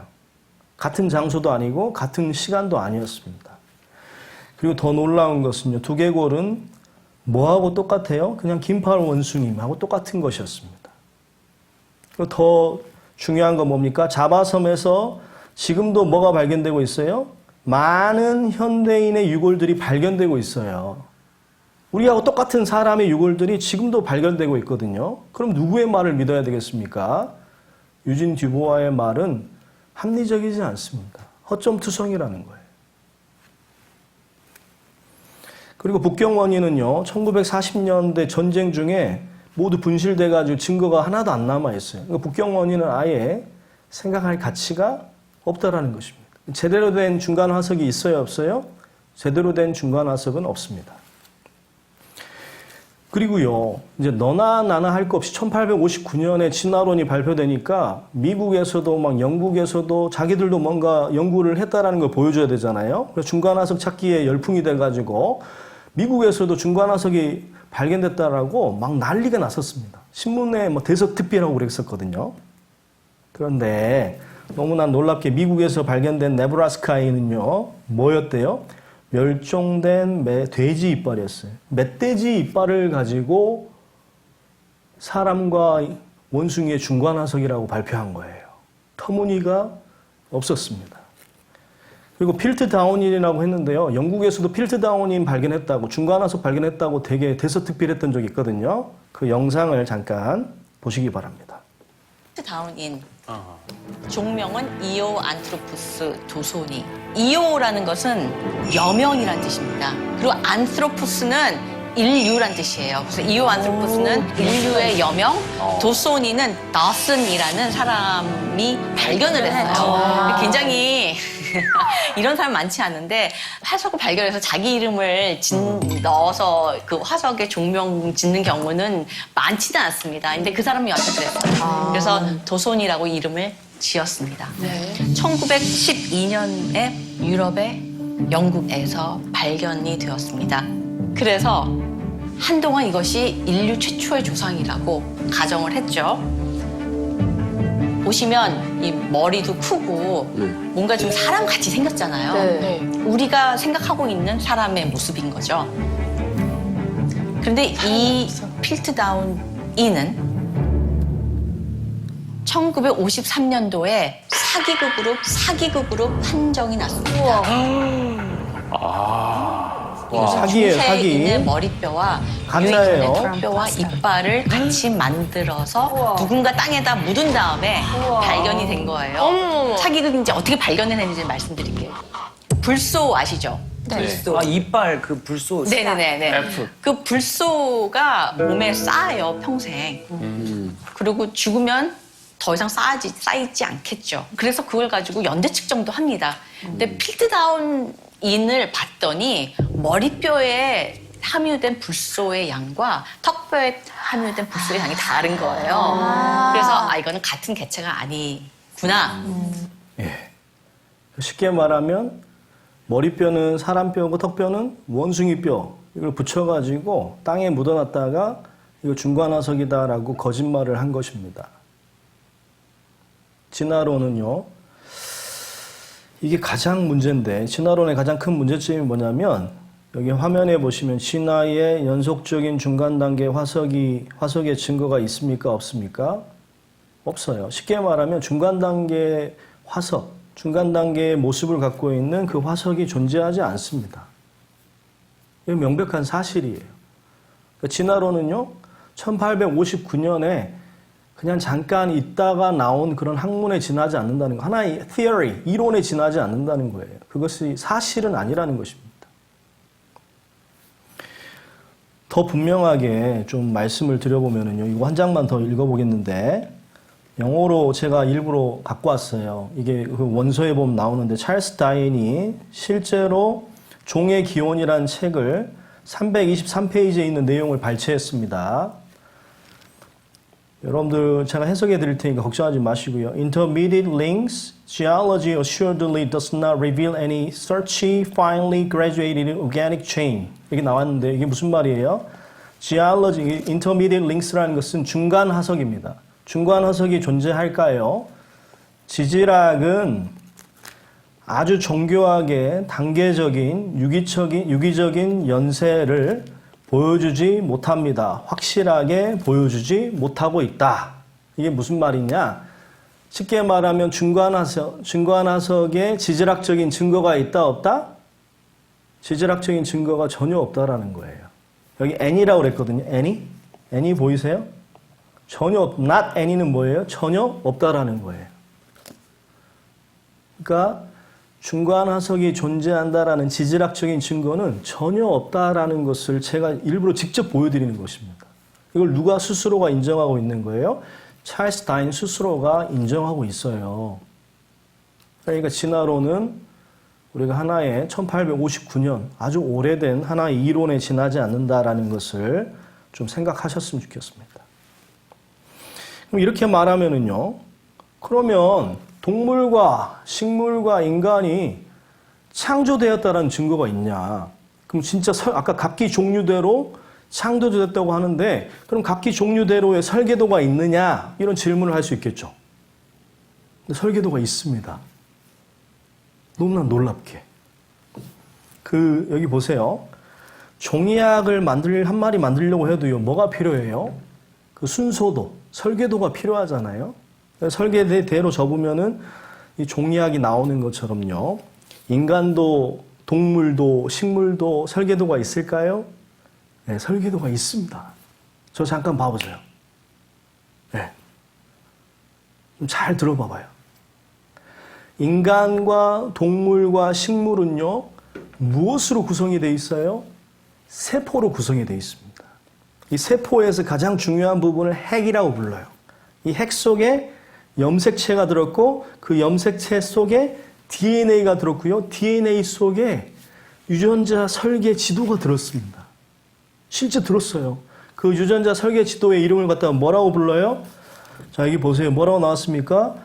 이 설계도 유전자 지도의 이름이 발음 조심하셔야 돼요. 옆에 있는 친구 보고 함부로 말하면 안 돼요. 게놈이라고 하는 거예요. 게놈, 지놈. 영어로는 지놈이라고 합니다. 지놈. 게놈. 실제 있어요. 그런데 이런 설계도가요, 인간이 얼마나 복잡하냐면요, 여기 봐봐요.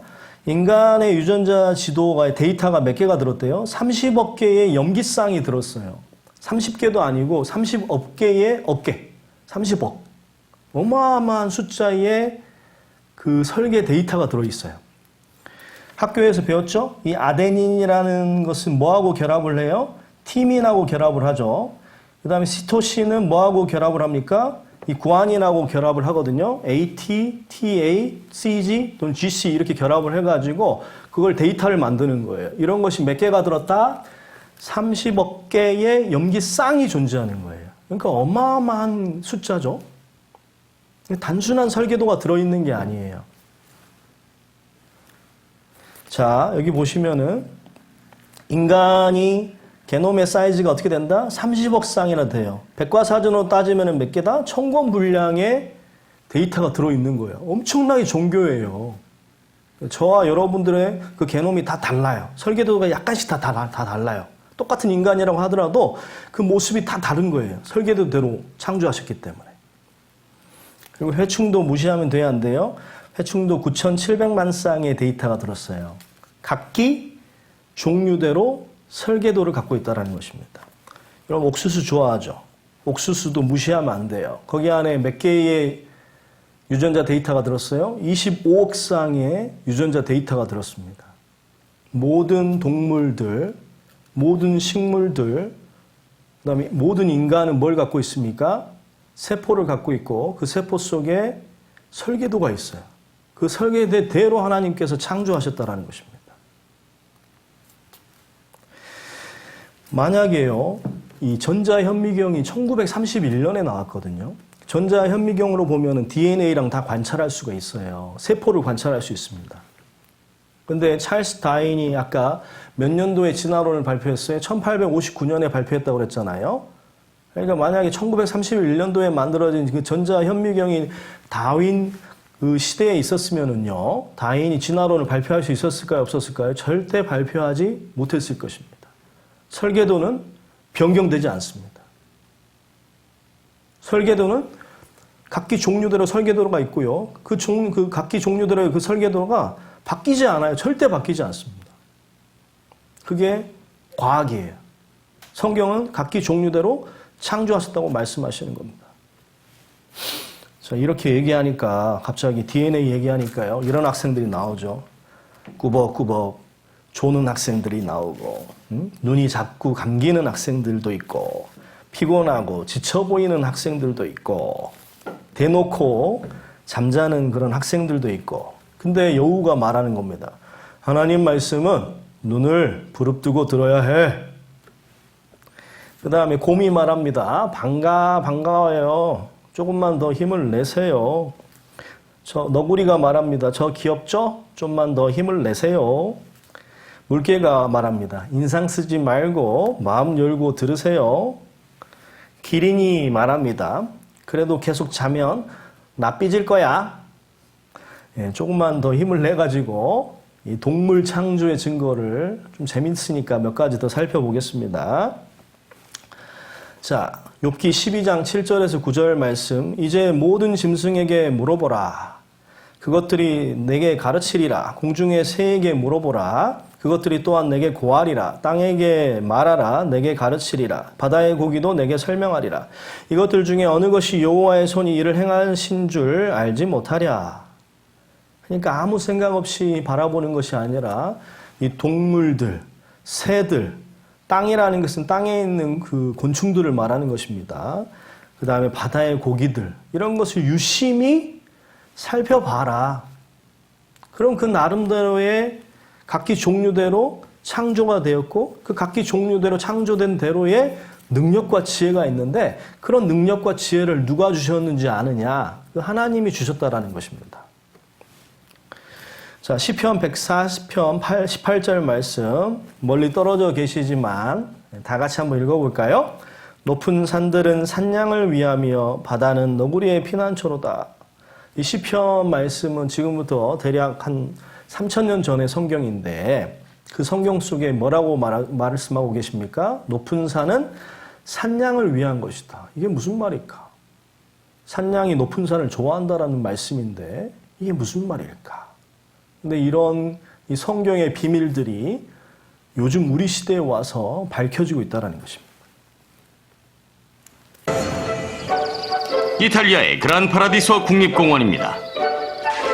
이곳 산지에서 살려면 낭떠러지 환경에 익숙해져야 합니다. 특히 알파인 아이벡스는 용감한 암벽 등반가죠. The Alpine ibex is a goat that lives in the northern mountains of Italy. They're really strong jumpers and sure-footed climbers. They're able to use that really craggy mountain terrain as footholds as they ascend up the mountain. 하지만 이곳에서 가장 가파른 코스는 절벽이 아닙니다. 바로 인간이 만든 신기노 댐이죠. 1930년대에 지어진 이 가파른 댐은 높이가 약 50m에 이릅니다.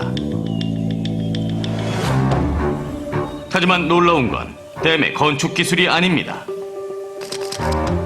가까이서 보면 믿을 수 없는 광경이 펼쳐지죠.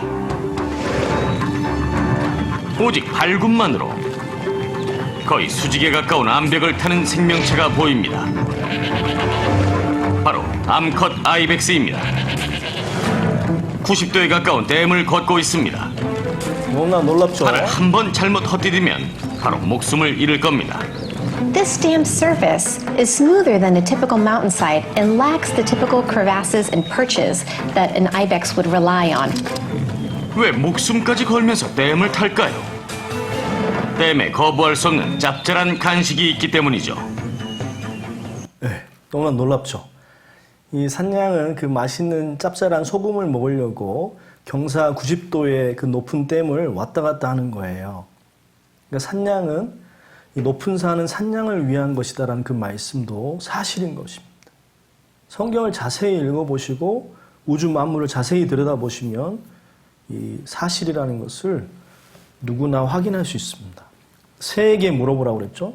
새들에게도 특별한 능력을 넣어주셨다라는 거예요. 어떤 능력을 넣어주셨느냐?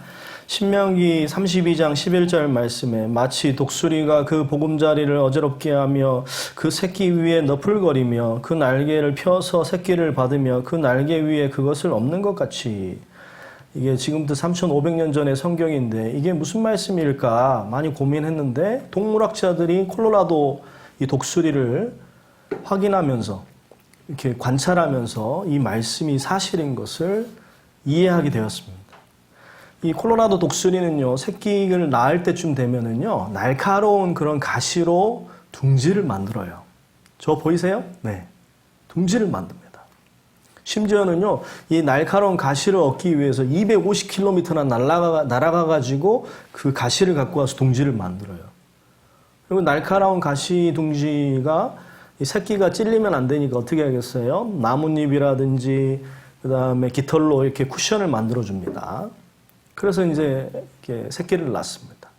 근데 이제 새끼가 이제 뭐 어느 정도 성장이 돼가지고 나를 수 있을 때쯤 되면 어떻게 해요?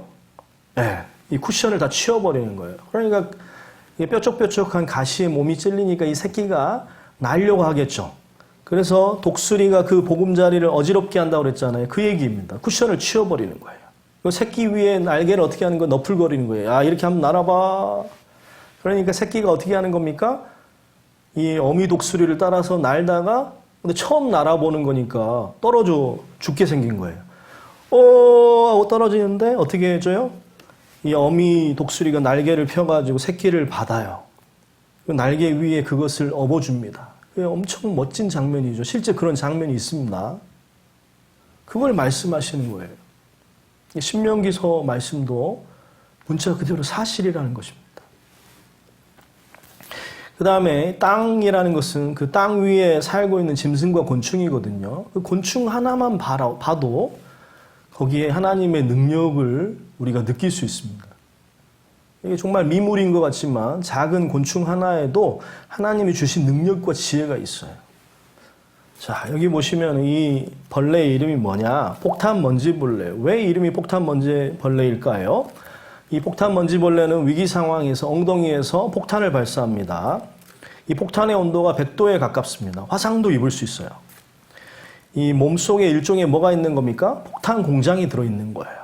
그래서 과산화수소 방하고 하이드로퀴논 방이 있는데 그 사이에 얇은 막이 있습니다. 이것이 섞이면 빵 하고 폭파하는 거예요. 근데 신기한 것은요, 몸 안에서는 절대 폭파가 안 돼요. 몸 밖에 나갈 때만 섞여서 폭파한다는 것입니다. 이거 엄청나게 놀라운 능력이죠. 이런 능력을 하나님께서 부여하셨다라는 거예요. 설계하셨고 DNA를 통해서 설계하셨고 그대로 그런 능력을 하나님께서 부여하셨다라는 것입니다. 한번 영상 한번 봐보세요. These foragers send their message. The beetle is on borrowed time. But it has its own message.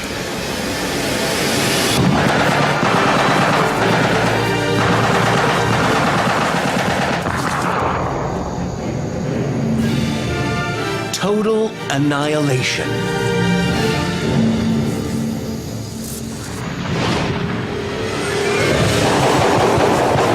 It's a bombardier beetle.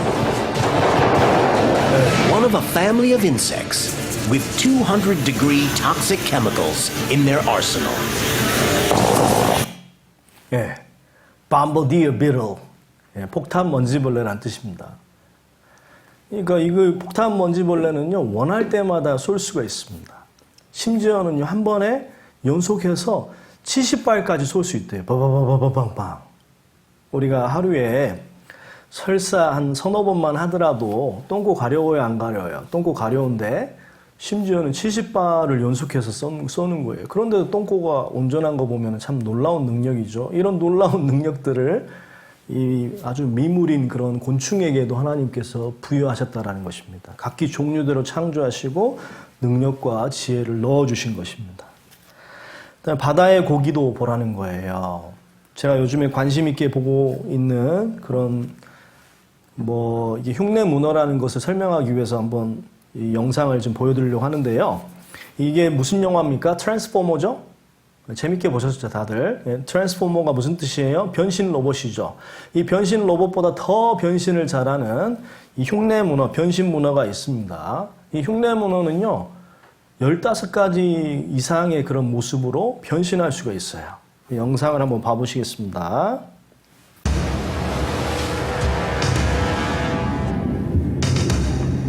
여덟 개의 다리를 가진 놀라운 수중 생물이 하강하는 이유는 해저에서 변신하기 위해서입니다. 녀석은 변신 문어인데 녀석에게 변신 로봇이라는 별명을 붙여주면 어떨까요? 변신 문어의 변신술은 따라올 자가 없는데 뼈도 없고 척추도 없고 독도 없는 녀석은 포식자들의 식욕을 돋우는 전체 요리로 작은 상어들과 꼬치고기들이 즐겨 먹습니다. 따라서 많은 바다 생물이 사냥과 기습을 위해 위장하는 반면 우리의 변신 문어는 생존을 위해 위장을 합니다. 변신 문어는 몸 색깔을 주변과 맞출 수 있을 뿐만 아니라 독성이 있는 포식자를 흉내내어 공격자들을 쫓아낼 수도 있는데 녀석이 변신을 시작하면 포식자들은 최선을 다해 녀석을 피하려고 합니다. 뱀장어가 가까이 다가오지만 걱정할 필요가 없는데 바다뱀의 흉내를 내면 되기 때문입니다. 바다뱀은 방울뱀보다 강력한 독을 품을 수 있죠.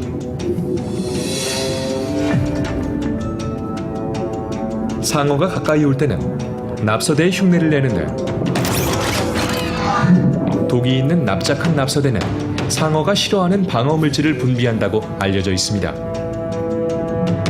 녀석이 이번엔 색과 형태를 바꾸어 솔베간팽의 독성 있는 가시를 흉내냅니다.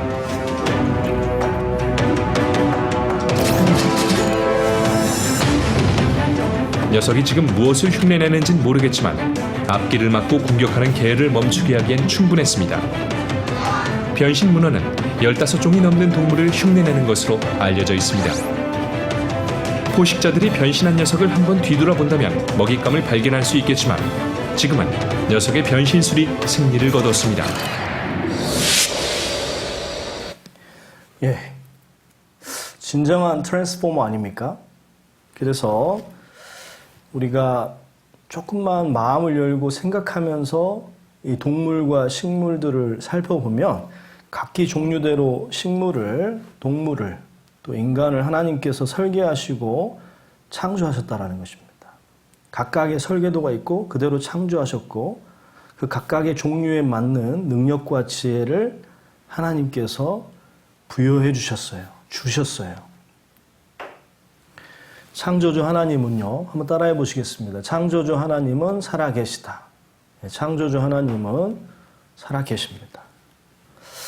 인간은 하나님이 창조하셨습니다. 시편 139편 13절 14절 말씀, 주께서 내 장부를 지으시며 나의 모태에서 나를 조직하셨나이다. 내가 주께 감사함은 나를 지으심이 신묘막측하심이라. 주의 행사가 기이함을 내 영혼이 잘 아나이다. 주께서, 하나님께서 나의 장부를 지으셨습니다. 심장, 폐, 간, 신장 이런 모든 오장육부를 하나님께서 창조하셨다는 말씀이십니다. 그리고 나의 모태에서 나를 조직하셨다. 나를 어머니 뱃속에서 하나님께서 창조하셨다라는 거예요. 그런데 나를 지으신 것이 신묘막측하다. 이 신묘막측하다는 게 fearful, 약간 두렵기도 하고 wonderful, 그 다음에 신기하다는 것입니다. 너무나 놀랍다라는 거예요. 우리 인간이 얼마나 놀라운 게 창조되었는지 잠깐 보시겠습니다. 머리카락은 563m까지 자라고요. 눈을 잘 관심 가져보시기 바랍니다. 갓난아이 3개월 될 때까지 울음소리만 내지만 눈물을 흘리지 못합니다. 눈 한 번 깜빡이는데 40분의 1초가 걸립니다. 평생 3억 3천만 번, 300만 번 눈을 깜빡입니다. 그 다음에 이 부분이 재밌는데요. 사랑하는 사람을 만나면 눈동자는 어떻게 되는 거예요? 점점 더 커져요. 싫어하는 사람을 만나면 어떻게 되는 거예요? 점점 더 작아져요. 옆에 있는 친구가 다가올 때 눈동자가 커지는지 작아지는지 한번 봐보세요. 절대 눈동자는 속이지 못할 것입니다. 이런 신비로운 그런 능력도 있습니다. 코 보세요. 4,000가지 냄새를 맡을 수 있습니다. 분진을 정화하고 몸의 온도를 조절하고 2개의 콧구멍은, 이게 놀라운 사실이죠. 2개의 콧구멍은 3, 4시간마다 교대 근무를 하는 거예요. 한 콧구멍이 냄새 맡거나 숨 쉬고 있으면 다른 콧구멍은 쉬고 있는 거예요. 콧구멍이 교대 근무를 한다는 거 신묘막측하지 않습니까? 너무 놀랍지 않습니까? 그리고 입은요, 하루에 뭡니까? 54만 번을 웃고 있고 50톤의 음식을 먹어요. 야, 이런 걸 또 계산한 과학자들도 놀랍죠. 그리고 귀는요, 우리 귀 속에 그 압력이 달라지는 것을 대비해서 안정장치가 있는 거 아시죠? 유스타키오 기관이라는 거 들어보셨죠? 유스타키오 기관. 그 다음에 폐가 있는데요. 하루에 23,000번을 숨쉬게 만들어줍니다. 그 다음에 폐하고 심장이 정말 놀랍지 않습니까? 심장은 주먹 크기만 한데 300g인데 하루에 몇만 번씩 뛴다라는 거예요. 10만 번씩 뛰고 있다라는 거예요. 평생 26억 번을 박동하는데 16만 킬로미터의 혈액이 하루에 몇천 번씩 도는 거예요. 1,000번씩 순환하는 거예요. 그러니까 마라톤을 혈액이 하루에 몇 번씩 하는 거예요. 379만 2천 번의 마라톤을 매일 하고 있는 것입니다.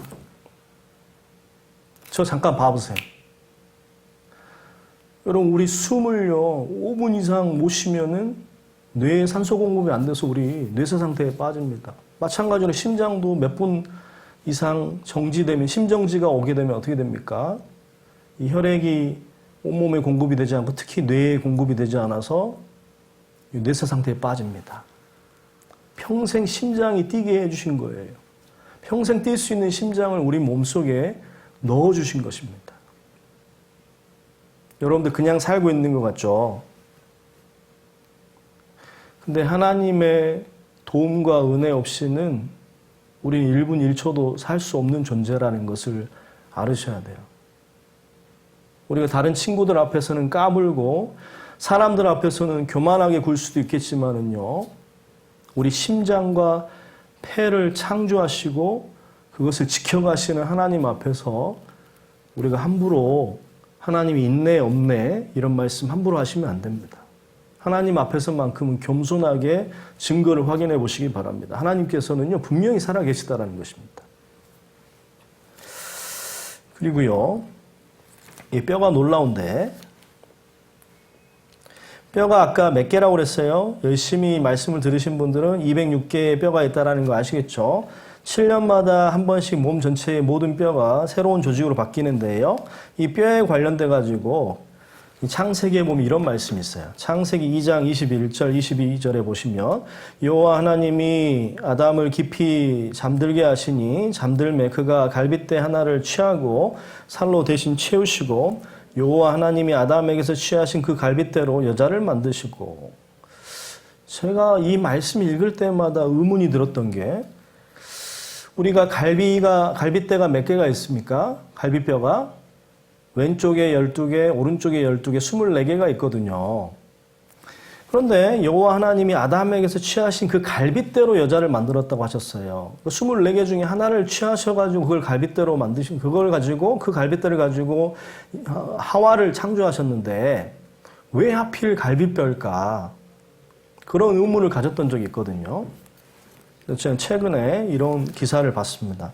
왜 하필 아담의 갈비뼈를 선택했을까? 그 카톨릭 의대의 이종훈 교수라는 분께서 이렇게 말씀하셨습니다. 전문가시죠. 206개의 뼈 중에서도 갈비뼈는 매우 탁월한 뭘 갖고 있다? 재생 능력을 가지고 있다. 줄기세포처럼 골막 조직이 있어 뼈를 만들어내고 영양을 공급해주는 능력이 그 어떤 뼈보다도 탁월하다. 때문에 갈비뼈를 잘라내는 수술을 할 때 의사들은 골막 조직이 손상되지 않도록 신중하게 칼을 댄다. 이 골막 조직이 어디에 있냐면요, 이게 갈비뼈예요. 몇 개가 있어요? 12개의 갈비뼈가 있죠? 그리고 이게 갈비 연골이에요. 이 갈비 연골과 갈비뼈가 만나는 그 부분에 이 골막 조직이라는 게 있는 거예요. 근데 그 골막 조직 속에 뭐가 있다? 이 뼈를 만들어내고 영양을 공급해주는 능력이 있기 때문에 쉽게 말하면 갈비뼈는 재생된다. 한번 저 봐보세요. 갈비뼈가 재생이 된다는 거예요. 실제 있었던 일인데요. 어떤 사람이 교통사고를 심하게 당했어요. 그래서 얼굴이 뼈가 완전히 함몰이 된 겁니다. 얼굴이 이렇게 흉측하게 함몰이 돼가지고 성형수술을 수십 번 했거든요. 근데 성형수술할 때마다 어디 뼈를 잘라서 이식을 시켰을까요? 갈비뼈를 잘라가지고 이식을 시키는 거예요. 그러니까 이 사람이 걱정이 된 거야. 계속해서 갈비뼈만 자르니까. 그래서 의사 선생님한테 왜 하필 갈비뼈만 계속 자르십니까? 이러다 갈비뼈 없어지는 거 아닙니까? 물어봤거든요. 근데 걱정하지 말라고. 성형외과 의사 선생님이 뭐라고 말씀하시는 거예요? 걱정하지 말라고. 갈비뼈는 재생된다는 것입니다. 왜 하나님께서 갈빗대를 취해서 하와를 창조하셨는지도 정확하게 확인할 수 있는 것입니다. 성경은 구절구절이 사실인 증거로 가득 차다는 것입니다. 조금만 관심을 갖고 보시면 성경이 사실이라는 것을 우리가 배울 수 있습니다. 그리고 뇌도 신기하죠. 뇌가 컴퓨터와 1000억 개의 뉴런이 있습니다. 그리고 컴퓨터와 비슷한 연산을 하지만 스스로 회로를 변경할 수 있고요. 학습하면서 스스로 뭐 하는 거예요? 업그레이드 하는 것입니다. 아인슈타인하고 인간이 있는데 보통 인간은 보통 뇌세포의 몇 프로를 사용한다는 거예요? 2%에서 3%를 사용한답니다. 뭐 들리는 말에는 아인슈타인은 몇 프로를 사용했다? 7%까지 사용했다라는 거예요. 그러니까 아인슈타인조차도 90% 이상의 세포는 사용하지 않았던 것이죠. 놀랍지 않습니까? 아인슈타인 같은 천재도 7%밖에 사용하지 않았다라는 거예요. 그러니까 쉽게 말하면 하나님이 우리의 머릿속에다가 뭘 선물해 주신 거예요? 슈퍼 컴퓨터를 갖다가 우리 머릿속에 집어넣어 주신 것입니다. 여러분, 머릿속에 슈퍼컴퓨터가 들어있어요. 머리 나쁜 사람은 아무도 없습니다. 누구나 노력하면은 공부도 잘할 수 있어요. 누구나 생각하면서 말씀을 들으시면 누구든지 슈퍼컴퓨터를 갖고 있기 때문에 말씀을 깨달을 수 있습니다. 누구나 그런 지혜가 있어요. 그러니까 말씀을 잘 들어보세요. 여러분들이 생각하는 것보다 훨씬 똑똑하고 지혜로운 사람들입니다. 그걸 모르고 맨날 오락하면서 사는 것뿐이에요. 맨날 채팅하면서 맨날 TV 보다 보니까 자기가 얼마나 위대한 사람인지 자기 머릿속에 슈퍼컴퓨터를 하나님께서 선물해 줬다는 것을 모르고 살아가는 것뿐이에요. 자기를 소중히 여기십시오. 왜요? 나를 하나님이 창조하셨기 때문에. 그 다음에 우리 몸에 세포가 있는데 저같이 뚱뚱한 사람은요 세포가 100조개나 됩니다. 그리고 세포 속에 아까 뭐가 있다? 이게 제일 놀랍죠. 유전자 지도가 들었어요. 설계도가 들었다라는 거 잊지 마시기 바랍니다. 이 모든 것을 하나님께서 창조하셨습니다. 주께서 내 장부를 지으시고 나의 모태에서 나를 조직하셨습니다. 나를 지으신 것이 너무나 신비롭고 놀랍습니다. 신묘막측합니다. 이 영상을 하나 보시겠습니다.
우리가 태어난 것은요, 기적입니다.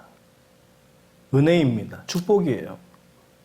모태에서 나를 조직하신 겁니다. 예, 명확한 사실입니다. 더 놀라운 게 있습니다.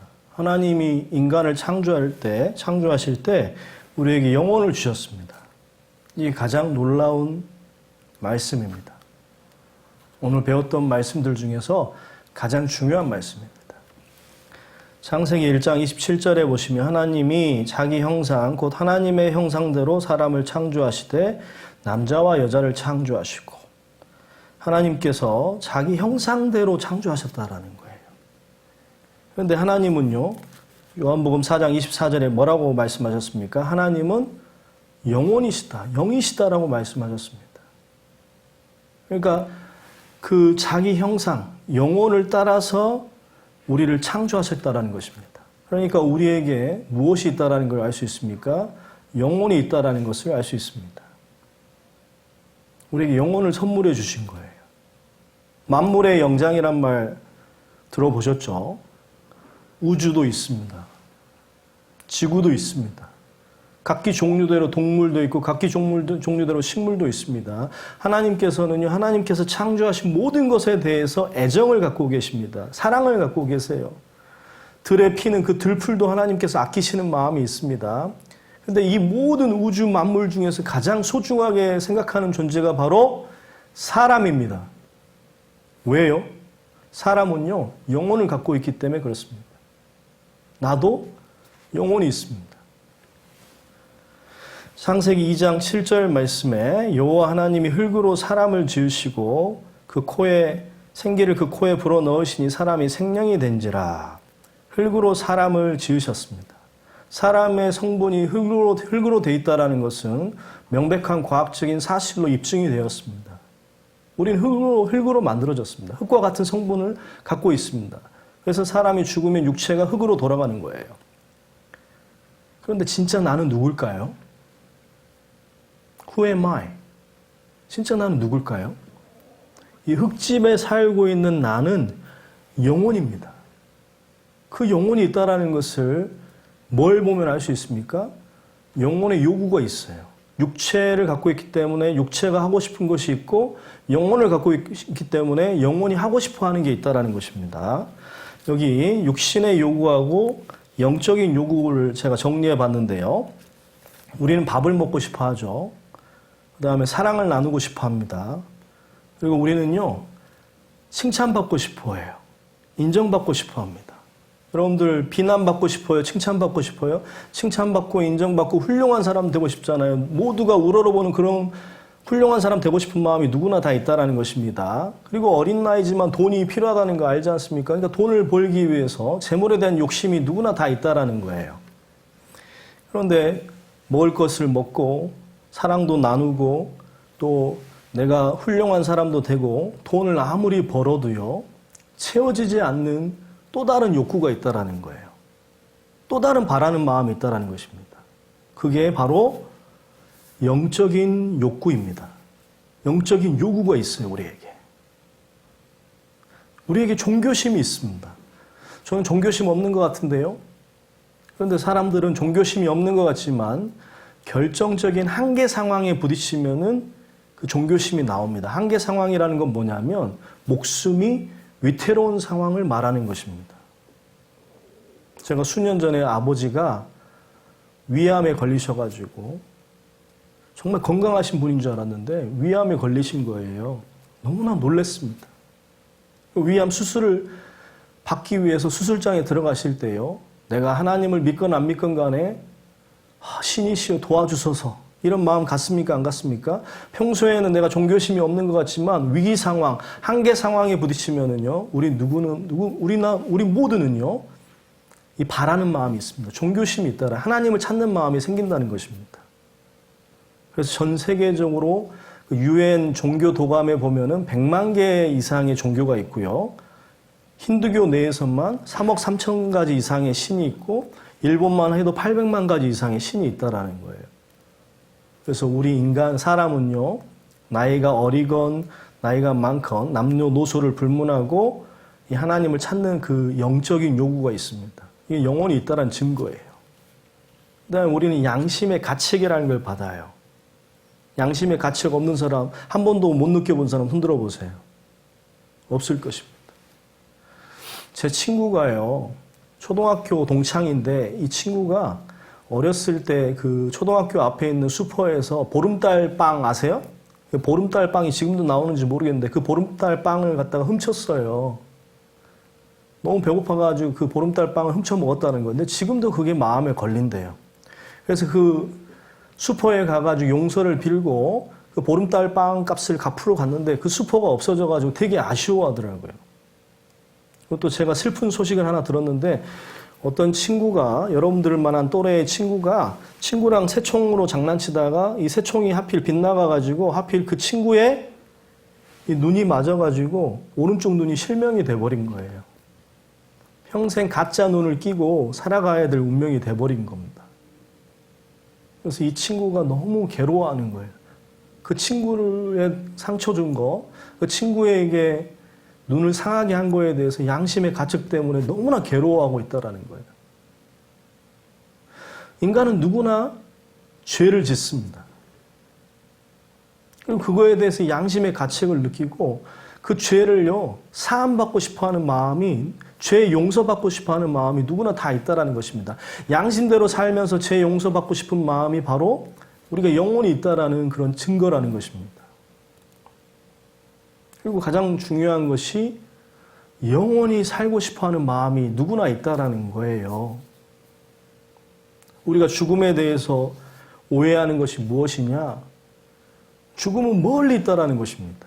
우리 5, 6학년 친구들이니까 아직 어리니까 죽음에 대해서 전혀 생각 안 할 수도 있겠지만은요. 어떤 친구들은 여러분보다도 더 어린데 사고로, 병으로 먼저 가는 경우가 있습니다. 얼마든지 있습니다. 오는 것은 순서가 있지만 가는 것은 순서가 없어요. 죽음은 지금 당장이라도 올 수 있습니다. 죽음에 대한 두 번째 오해는요. 죽으면 끝이라는 거예요. 근데 죽음은 끝이 아닙니다. 나의 이 가죽, 이것이 썩은 후에 내가 육체 밖에서 하나님을 보리라. 하나님을 만나는 것입니다. 이건 흙집이고 흙집에서 영혼이 분리되는 게 죽음인데 그 영혼은 죽지 않는다는 것입니다. 그리고 그 영혼이 하나님을 만나는 건데 여러분 하나님 만날 준비 되셨습니까? 죽음에 대해서는 진지하게 한번 생각해 보시기 바랍니다. 만약에 죽음을 극복하고 영원한 행복을 얻을 수 있는 방법이 있다면 여러분들 그 영원한 행복을 받고 싶습니까? 받기 싫습니까? 아무 생각이 없이 듣는 사람들은 별로 받고 싶든지 말든지라고 생각할 수 있지만 진지하게 말씀을 듣고 생각하면서 마음으로 말씀을 듣고 있는 학생들은 영원한 행복을 정말 받을 수 있다면 받고 싶을 것입니다. 여기 한 가장의 죽음을 보겠습니다.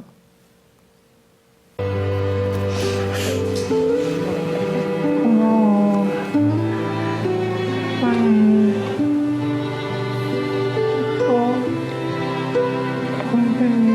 40대 후반의 가장인데요. 이렇게 아프지 않게 1년만이라도 대장암 말기에 당신에게 걸려있는 해달라고 상황입니다. 애원할 정말 내가 그를 보낼 수 있을까? 영훈이의 아빠, 규빈이의 아빠, 그리고 나의 사랑. 엄마, 응? 아무것도 없네. 그리고 오늘 잘 살아.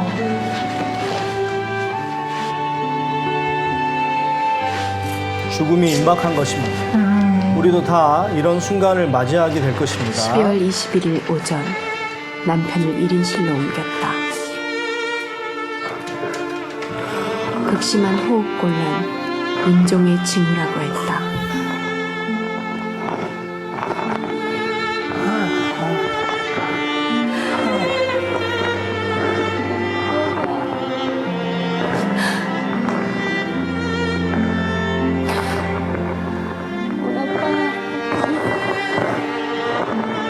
아직은 따뜻한 손. 나는 이 손을 놓을 수가 없다. 영훈아, 아빠 사랑해요 한 번만 해. 뒤에서 대고 울지 말고 얼른. 그럼 아빠 손에다 뽀뽀해드려.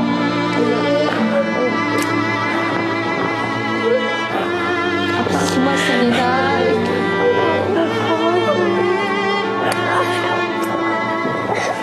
아빠 사랑해요 한 번만. 아빠 사랑해요.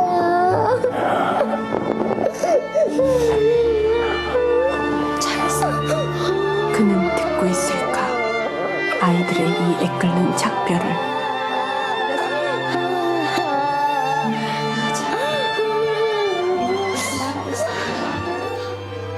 준호 씨의 눈에서 눈물이 흘렀다. 그는 아직 우리의 이야기를 듣고 있다.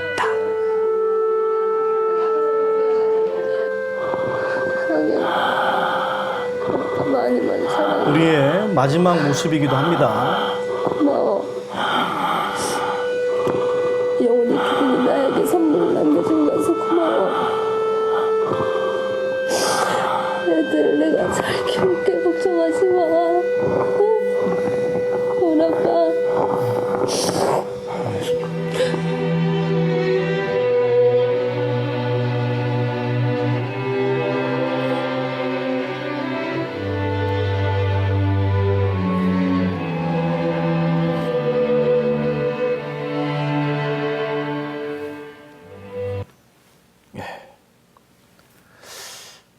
이 40대 가장에게는 두 자녀가 있었습니다. 영훈이하고 규빈이라는 그 자녀가 있었는데 여러분 나이처럼 어린 아이들이지만 죽음을 직접 목격하고 있습니다. 만약에 그 40대 가장 아버지에게 영원히 살 수 있는 방법이 있다라면 그분은 얼마나 알고 싶어 하시겠습니까? 그리고 두 자녀 영훈이와 규빈이도요. 영원히 살 수 있는 방법이 있다면 그 방법을 아버지에게 얼마나 간절히 전해주고 싶겠습니까? 영생을 얻는 문제는 우리 모두의 문제라는 것입니다. 그래서 우리는 종교심 있고 양심 있고 영혼을 사모하는 마음이 있습니다. 그 영혼이 있다는 증거고 우리 이런 영적인 요구가 언제 만족이 됩니까? 한번 따라해 보겠습니다. 하나님을 만나서 죄 사함을 받고 죄 용서를 받고 영원한 생명을 얻을 때 우리는 진정 행복하다. 그래서 사람으로 태어났으면 하나님을 성경 말씀을 통해서 만나고 또 우리가 양심 안에 꺼려지는 모든 죄들을 다 하나님께 용서받고 영원한 생명을 얻을 때 우리는 진정으로 행복할 수 있습니다. 마지막으로 거기 화면에 나와 있는 요한복음 5장 39절 말씀 함께 읽고 마치겠습니다. 너희가 성경에서 영생을 얻는 줄 생각하고 성경을 상고하거니와 이 성경이 곧 내게 대하여 증거하는 것이로다. 성경을 왜 배워야 하는가?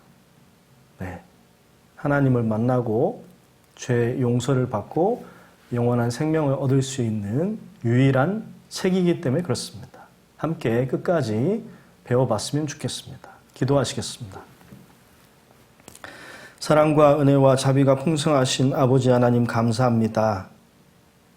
우리 초등학교 5, 6학년 학생들 오늘 처음이지만 하나님의 말씀을 배웠습니다. 오늘 창조의 그 사실적인 증거들을 배우면서 창조주 하나님께서 살아계신 것을 배웠습니다. 그리고 성경 말씀이 사실인 것을 확인했습니다.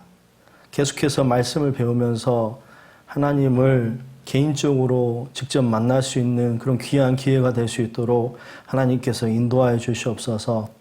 내일도 함께 말씀을 들을 수 있도록 마음과 상황을 주님께서 인도하여 주시옵소서. 모든 것을 함께 해주신 주님께 감사드리면서 예수님의 이름으로 기도드렸습니다. 아멘. 수고 많으셨습니다.